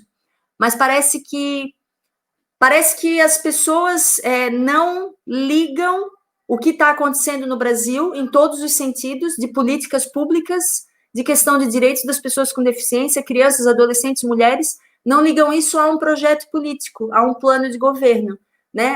Parece que muitas pessoas acham que tudo é um fenômeno natural, né? Que é tudo uma coisa que simplesmente acontece, que está fora do nosso controle. É a mesma coisa que acontece em relação ao colapso econômico por causa da pandemia, né? Foi a pandemia, foram os esquerdistas que mandaram a gente ficar em casa, por isso que o arroz está R$6. E a gente precisa fazer a conexão de que tudo o que acontece na nossa vida é fruto de decisões políticas que poderiam ser diferentes se nós tivéssemos pessoas competentes, não só fazendo, não só nos cargos eletivos, mas também tomando as rédeas da participação popular mesmo, sendo mais politicamente ativas. Então, as mudanças são enormes, o desafio é enorme e a gente está lutando todo dia para isso. Acho que respondi um pouco e ainda ampliei o leque de temas, né, Ana? Vamos lá, que os outros também querem falar. Perfeito, foi ótimo, falou coisas muito fundamentais. Nosso próximo convidado é o Guilherme, né? A pergunta seria: como você enxerga os lugares de prazer que a cidade propõe e a importância deles para pensar a convivência urbana?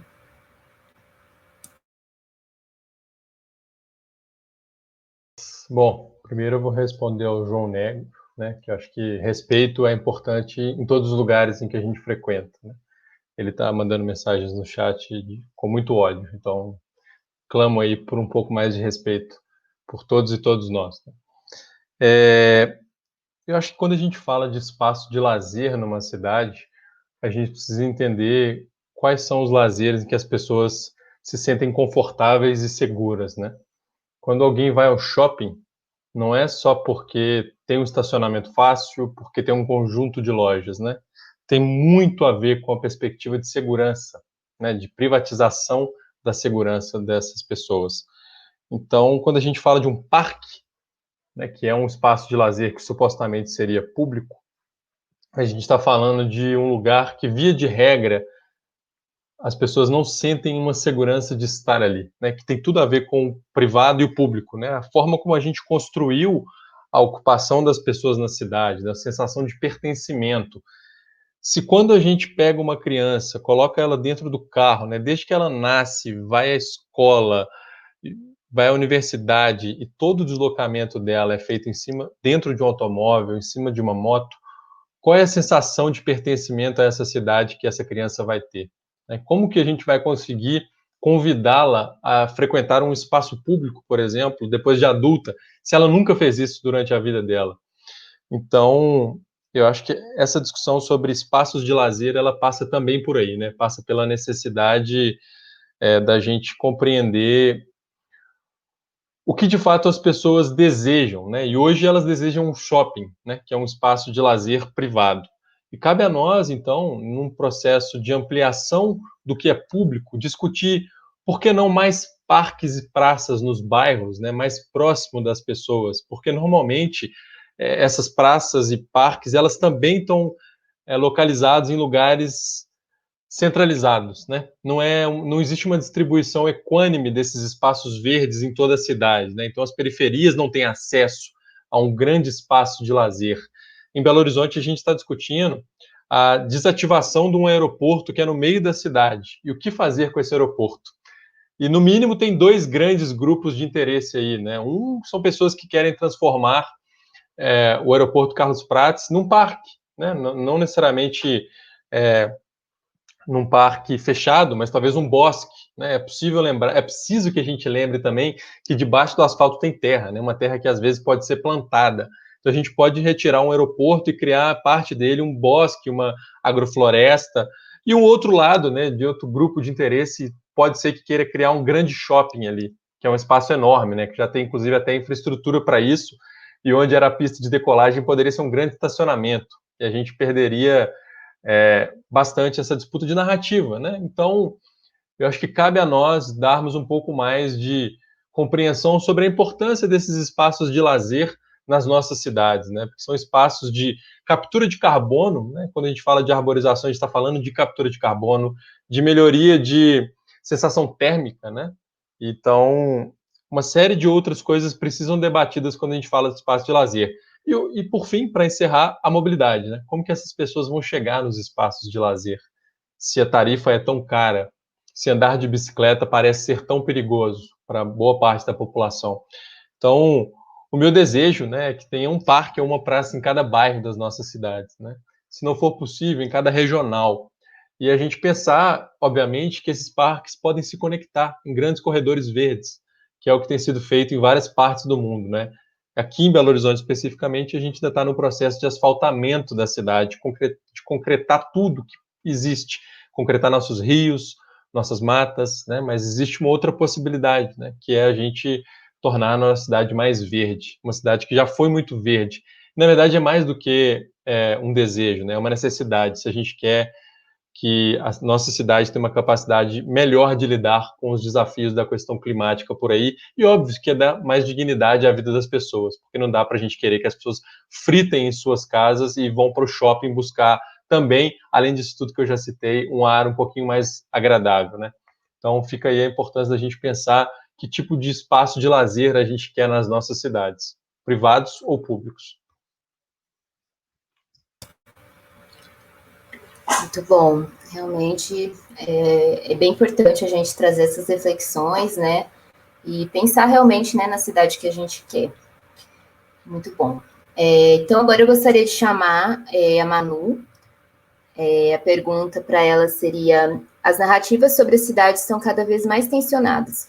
Como exemplo, temos a revisão pela qual os monumentos que priorizam uma história hegemônica branca e masculina está passando em diversos países, e as questões de minorias políticas se tornando pautas nas mais diversas agendas. Você entende que esses atos colaboram com a criação de uma sociedade mais democrática? Como eles trazem novos fundamentos para pensar a forma como vivemos juntos? Sem dúvida, Ana. E pensando de uma forma mais pragmática, assim, porque o nosso tempo está curto, né? Vou dar até umas sugestões enfim, de coisas que a gente pode vir a fazer em termos de ideias, planos de governo, enfim, seja lá o que for, né? A primeira coisa é considerar essa história que a história não conta, como eu falei na minha fala anterior, incluir isso dentro de projetos da assistência social, da saúde e principalmente da educação, né? Mostrar desde cedo que há corpos, há pluralidades, formas de ser diferentes, contribuem para que a gente pense numa cidade mais acolhedora e mais democrática. A escola está ali com aquele futuro arquiteto, aquela futura jornalista, qualquer profissão que for, né? E é papel de todos eles pensar em espaços democráticos. Não apenas, sei lá, uma feira que a gente vai participar no final de semana e às vezes acaba sendo gourmetizada, mas de fato um espaço em que todos podem ter a sua vez e voz, como disse ainda na fala anterior, e possam expor a própria cultura, né? Para além de tudo isso, para além dessa democratização, eu reforço aqui o fortalecimento que a gente precisa ter e que precisa ser resgatado das nossas ferramentas e mecanismos de controle social. A nossa participação dentro de conselhos, seja lá qual for, né? Porque a Georgia comentou muito bem aqui a respeito disso. Criar valores para que esse povo se entendam como autônomos de uma mudança, não só para si, mas para toda uma sociedade. E para finalizar, eu encerro com uma palavra, né? Não é nenhuma frase, porque quando eu falo em frase, nossa, isso rende muitos estudos, mas eu acho que tem tudo a ver com o que eu quero trazer para vocês, que é da autora negra periférica Lélia Gonzalez, na obra Sexismo e Racismo na Cultura Brasileira. Abre parênteses, infans é uma palavra que vem de infância, e é aquele que não tem fala própria, né, que fala na terceira pessoa, ou porque é falada por adultos. E nesse trabalho, a gente assume a nossa própria fala. E ela encerra esses dizerem com uma frase que também pode ser chocante, mas é a tal da coisa. O lixo vai falar, e numa boa. E a gente está aqui, os companheiros estão aqui, para colocar todas essas vozes autônomas, né, que muitas vezes separam o Morro do Asfalto aqui em Blumenau e também no Brasil inteiro. Obrigada. Excelente, Manu, maravilhosa, Lélia Gonzalez, muito bem. Bom, então agora gostaria de chamar o Tony, e a pergunta seria: como a cidade pode se tornar mais inclusiva, colocando o ser humano como parte do meio ambiente e não acima dele? Qual o papel da arquitetura e do urbanismo nisso? Queria antes agradecer por ter participado, né, desse debate ótimo com a militância do PSOL em vários lugares do Brasil, falando sobre o direito à cidade, e uma honra mesmo poder trocar, e quero continuar trocando com vocês, né. Eu acho que, respondendo mais objetivamente, eu acho que nessa pergunta tem uma resposta, né. Quando nós pensamos na ecologia ou pensamos nas sociedades que estão fora desse sistema genocida, né, necropolítico do capitalismo, que a gente pensa como elas estão integradas aos seus ambientes naturais, elas não se colocam acima deles, mas elas sabem que as suas vidas dependem dele.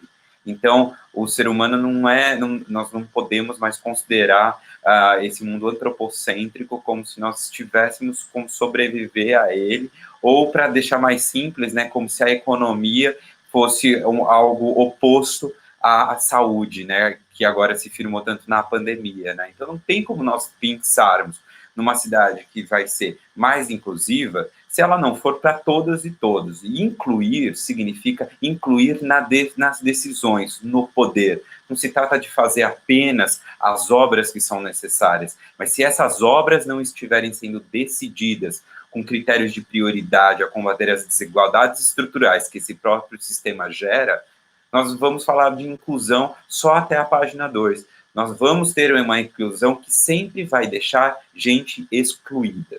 Então, esse é o primeiro passo. A inclusão tem que ser nos espaços de poder, de democratização do direito à cidade, diretamente para a população, dentro dos conselhos, ouvindo os movimentos sociais, as entidades que lutam, sindicatos, enfim, dentro dos conselhos e levando de baixo para cima as decisões que têm que ser colocadas em prática pelo poder público, seja pela Câmara, seja pela Prefeitura, né? E no caso da arquitetura e urbanismo, eles cumprem um papel instrumental. A arquitetura e urbanismo, ao longo da história toda, ela serviu tanto para aplacar desigualdades, quanto para ressaltar, para oprimir, para excluir, para segregar. Não existe arquitetura e urbanismo que seja puramente técnica ou puramente estética. A estética é política e a técnica sempre é política. A questão é a quem a arquitetura e o urbanismo servem, né? Nesse sentido, ter uma formação politizada dentro da arquitetura, numa perspectiva como o do Paulo Freire, em que a educação deve ser libertadora e emancipatória a partir das referências que a população tem no seu próprio, que as pessoas têm no seu próprio lugar de vivência, de trajetória, né, de trabalho, é fundamental para humanizar e democratizar o acesso à arquitetura e urbanismo, que não deve ficar fechado numa bolha só para as pessoas que estão formadas nessa área, mas que devem disputar as noções que permeiam a arquitetura e o urbanismo. Pensar que a arquitetura na cidade de São Paulo tem produzido algumas das piores ambiências urbanas, com muros altos, segregando espaços, aquela imagem dramática de Morumbi e Paraisópolis, 2 mundos segregados por um muro, porque não é assim que esse sistema permite, né, que existe uma sociedade solidária, e isso que a gente precisa trazer para dentro da arquitetura do urbanismo também. No urbanismo, como eu disse, ele passa necessariamente pelo dinheiro público, e quem decide o dinheiro público é que deve saber quais são as prioridades, e não apenas quem centraliza o poder em mandatos que são de apenas um período, né? Os mandatos têm que estar a serviço, né, e produzir uma agenda urbana que seja deliberada a partir da base, né? E por fim, tudo isso sempre está, como eu disse no início, submetida aos limites e às características ambientais que nós temos, seja na cidade de São Paulo ou em qualquer lugar do Brasil. Não é possível que nós continuamos produzindo exploração e produção imobiliária na cidade de São Paulo pelo simples fato de que a gente está degradando é Mariana, é o Cerrado, é o Pantanal, é a Amazônia. Nós não estamos desconectados desse fenômeno. Então, enquanto o urbanismo e a arquitetura não estiverem vinculados a uma noção de ecologia, de ecossocialismo, em que a distribuição da riqueza deve ser radicalmente para todo mundo, e não produzindo desigualdades que nunca serão superadas nesses sistemas, nós não vamos transpor esse desafio imenso que se coloca e já está agora em 2020, batendo a porta com a pandemia do coronavírus, né? Então, é isso mais ou menos. Não sei se eu me passei aqui no tempo, mas queria agradecer de novo a possibilidade de participar. Grande abraço a todo mundo. Nós que agradecemos, Tony, acho que fundamental as coisas que você trouxe, né, realmente não tem condições, né, da gente viver numa cidade de muros, né, e acho que o ecossocialismo hoje, mais do que nunca, é uma pauta que a gente tem que colocar e lutar, né. Bom, agora eu chamo então a companheira Mayra, e a pergunta seria: que tipo de melhorias seriam necessárias nas cidades para que as pessoas com deficiência pudessem ter acesso com autonomia aos serviços públicos, mobilidade, lazer, trabalho, escola? Bom, Carol, é necessário nós pensarmos que, como eu salientei no início, né, historicamente o movimento de pessoas com deficiência tem atuação na sociedade, só que infelizmente é totalmente excluído e invisibilizado, né? Nós temos que lidar com o racismo, com o machismo, com a LGBTIA+ fobia e também com o capacitismo, né? Que é a discriminação e a opressão que as pessoas com deficiência sofrem, e que inclusive é uma pauta pouco discutida. Então, a primeira coisa que eu acredito, e que os companheiros também já trouxeram aqui, que eu acredito que seja muito importante, é que as pessoas com deficiência ocupem os espaços dos conselhos de direitos, né, para poder trazer as nossas questões de vivências cotidianas, e também para discutir acessibilidade, que eu gostei muito da fala do companheiro Guilherme, né, que ele traz que as pessoas, né, têm suas sabedorias, e é muito importante a gente valorizar tudo isso, né, e também que os movimentos de pessoas com deficiência sejam ouvidos, né, que as suas pautas sejam garantidas. Uma outra coisa também é a instalação de semáforos sonoros para pessoas com deficiência visual, e além das pessoas com deficiência visual, existem pessoas com nanismo e deficiência visual, então que esses semáforos tenham altura adequada para essas pessoas. É necessário também realizar estudos para viabilizar que as calçadas e os passeios públicos não tenham barreiras, né, arquitetônicas. É importante também salientar que o Brasil ele tem uma das leis de acessibilidade mais completas, só que infelizmente que não é cumprida, né? É importante também nós pensarmos na questão de contratação por meio de concursos públicos, nos espaços públicos, de profissionais intérpretes de Libras para garantir a acessibilidade plena das pessoas surdas nos seus espaços de trabalho.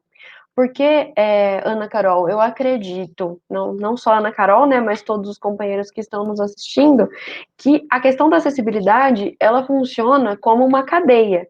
Então, ela tem que ser plena do momento em que a pessoa com deficiência sai da sua casa até o momento em que ele chega no seu espaço de trabalho. Então, é necessário os intérpretes e é necessário também que os funcionários no trabalho saibam realizar a língua brasileira de sinais, perdão, gente, para falar com essas pessoas com surdez, né? É necessário também nós pensarmos, para a diminuição de combustíveis fósseis, a questão do ordenamento territorial, né, que os companheiros já trouxeram muito bem, para que as pessoas, elas morem perto dos seus locais de trabalho, né? E aqui em Ribeirão Preto, também é muito importante nós pensarmos em revisar os nossos planos de mobilidade urbana, porque nós sabemos que eles estão totalmente obsoletos e que eles não valorizam a questão da mobilidade ativa, como o Gil trouxe muito bem, né? Então, é necessário pensarmos numa construção de cidade que também valorize a questão do meio ambiente. E é muito importante nós pensarmos que realmente o PSOL precisa ser um partido que conecte as pautas das classes trabalhadoras. E aqui eu acredito que, como os companheiros já trouxeram, além de estarmos no PSOL, nós estamos em outros espaços de discussão. Então, é necessário ocupar todos os espaços que garantam, né, voz e fala para todas as pessoas, porque nós sabemos que, para além da eleição, como trouxe a companheira Georgia, nós precisamos estar com o povo, porque, para terminar, eu acredito que o poder, né, vem do povo. Agora, eu gostaria de agradecer também o Gil, né, por nos possibilitar esse debate e também por discutir aqui conosco de Ribeirão Preto um plano para as nossas campanhas que traga a questão da valorização do ambiente, que traga a questão da valorização da mobilidade ativa e que nos conecte com a questão, né, do povo. Muito obrigada, gente. Boa noite.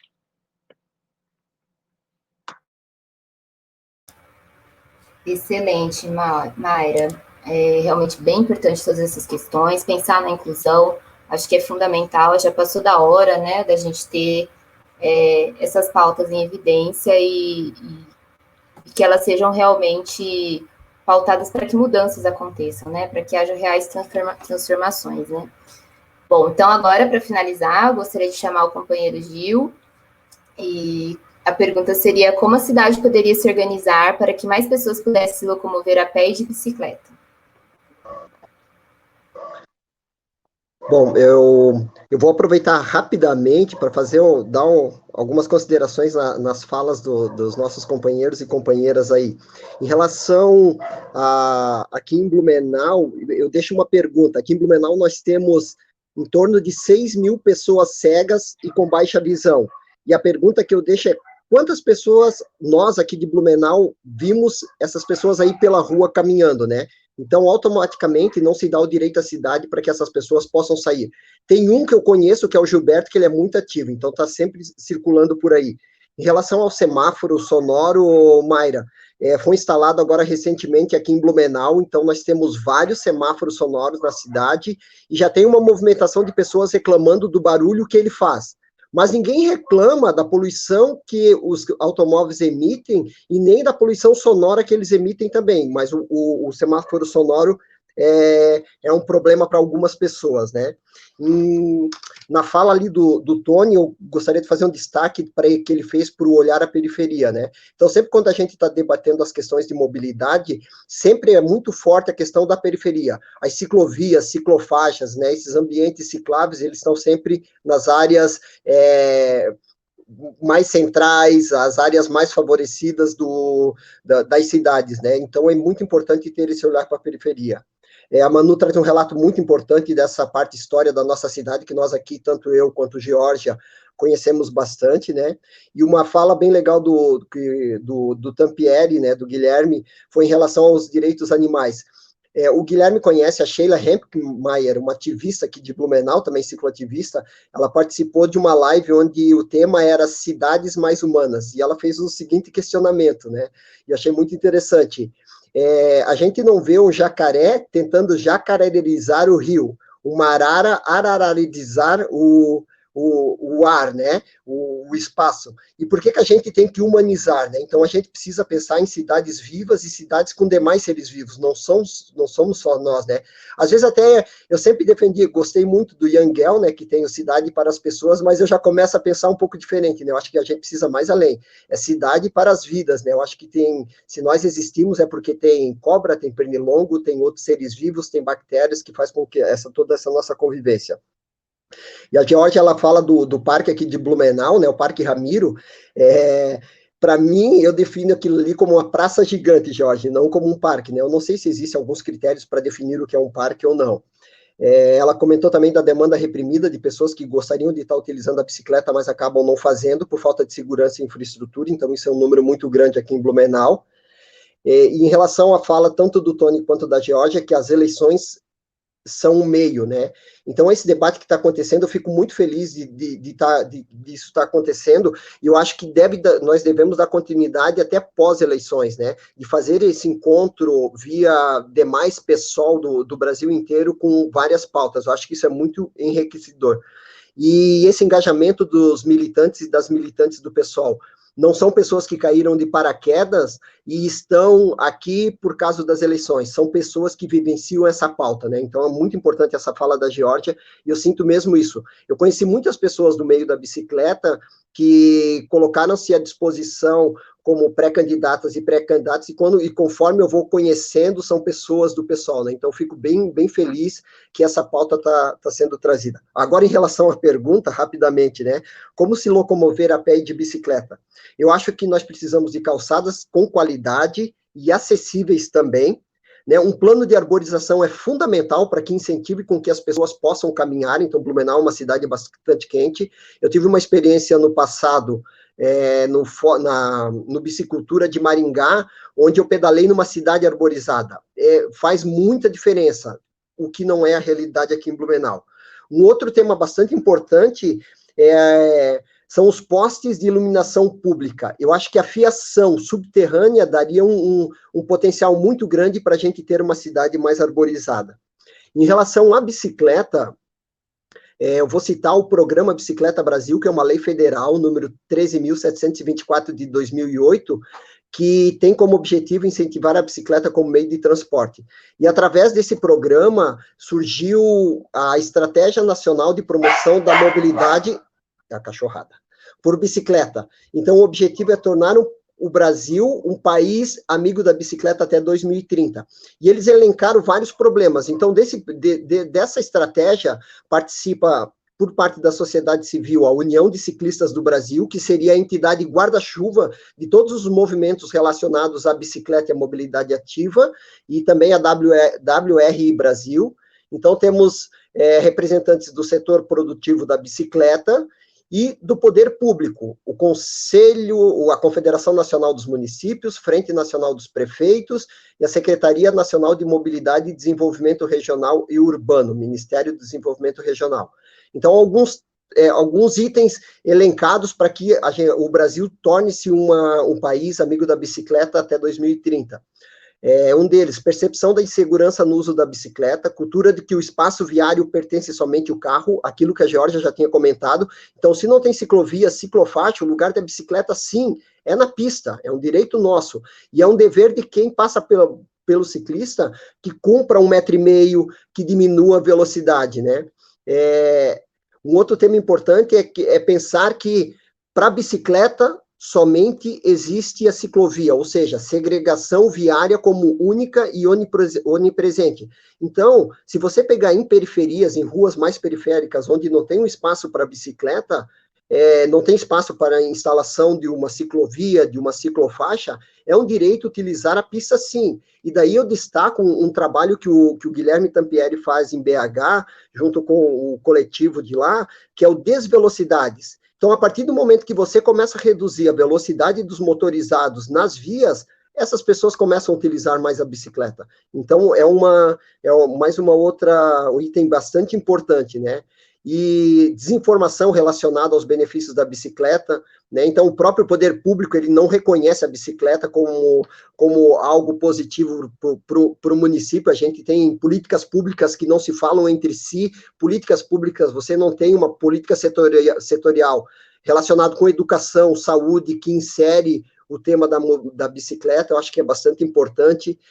Um destaque também para investimentos, né? Hoje em dia, você tem IPI zero para o automóvel, mais uma quantidade de impostos muito alto para a produção da bicicleta, e também um incentivo da seguinte maneira, eu deixo uma pergunta, né? Relacionada, qual foi a última propaganda de bicicleta que você lembre? Né? Então, de carro, a cada 5 minutos na TV tem alguma propaganda do carro, mas de bicicleta, qual foi? Eu garanto que veio, né? Não esqueça a minha Caloi, aquela lá dos anos 80. E a gente não vê nada, né? Um incentivo voltado para a bicicleta.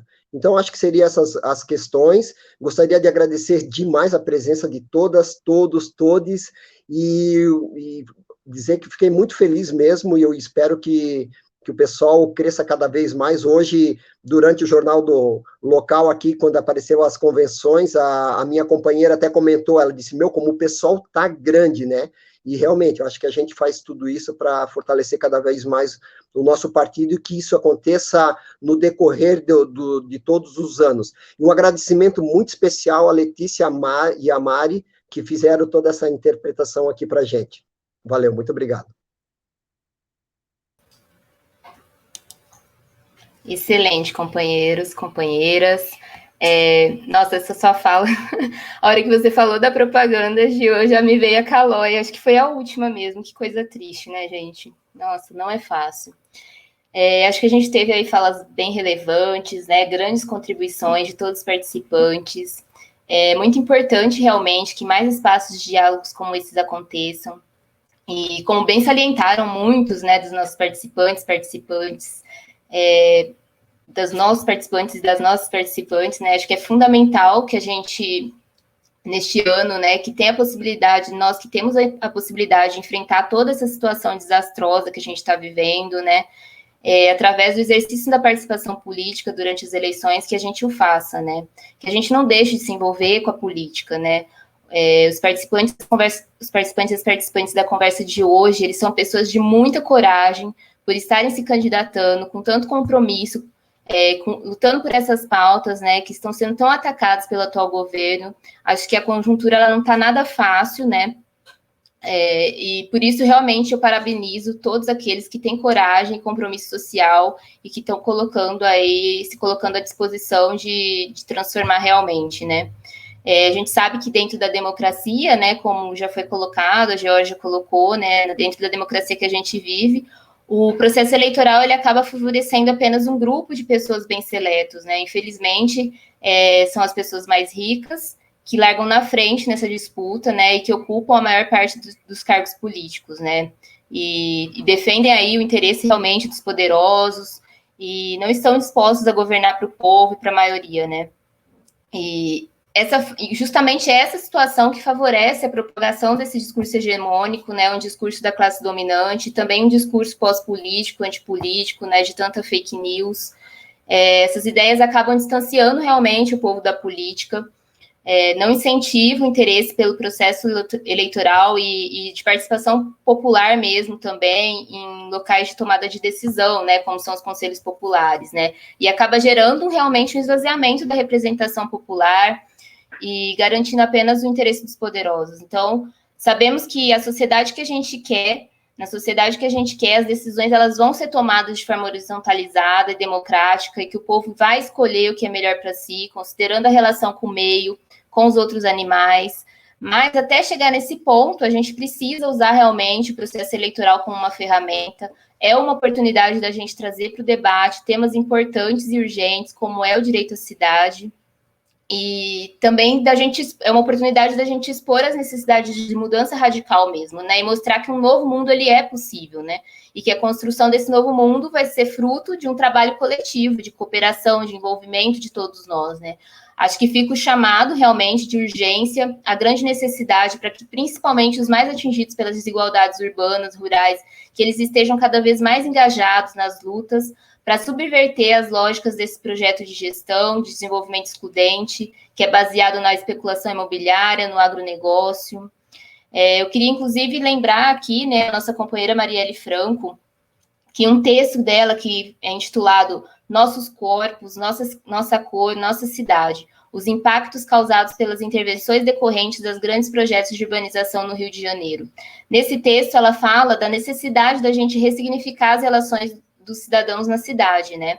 Então, ela tem uma das frases do texto diz: é preciso diferenciar o valor de troca, que vincula a cidade à ideia de mercadoria, do valor de uso, que é o lugar da garantia da democracia, da diversidade dos modos de apropriação do espaço urbano. Ou seja, a gente tem que dar diversidade, sim, a gente tem que ocupar os lugares, sim, a gente tem que lutar pelo direito à cidade, né? O espaço público, além dele ser uma potência na discussão de uma outra sociabilidade, né? Ele também é um espaço de arte, de interação, é também um caminho de retomada de um outro projeto de sociedade, né? Um novo modelo urbano para outro projeto de sociedade, ele é possível. Uma sociedade em que haja planejamento democrático da economia, que leve em conta a preservação dos equilíbrios ecológicos, colocando a população historicamente oprimida no centro, né? É a periferia realmente no centro. E acho que, então, vamos juntos aí nessa construção. Acho que o pedido que fica aí é para que vocês realmente, nesse momento de eleição, sejam conscientes, sejam engajados, participem nas suas localidades, dos conselhos, das democracias diretas, e peço aí também que vocês sigam as nossas redes sociais, do pessoal Blumenau, do pessoal Ribeirão Preto, do pessoal Belo Horizonte, pessoal São Paulo. Vamos fortalecer o partido, e que sigam também aí os nossos candidatos, pré-candidatos, que carregam essa bandeira, né? Eu coloquei no chat, tanto do pessoal Blumenau, como do pessoal de Ribeirão Preto, então vamos seguir, pessoal. E acho que é isso que eu tenho para trazer hoje. Agradeço muito a participação de todos, aqueles que estão assistindo a gente até agora. A live já vai para 2 horas, mas é isso. Acho que é bem importante a gente ter esses espaços. E é isso. Um beijo, pessoal.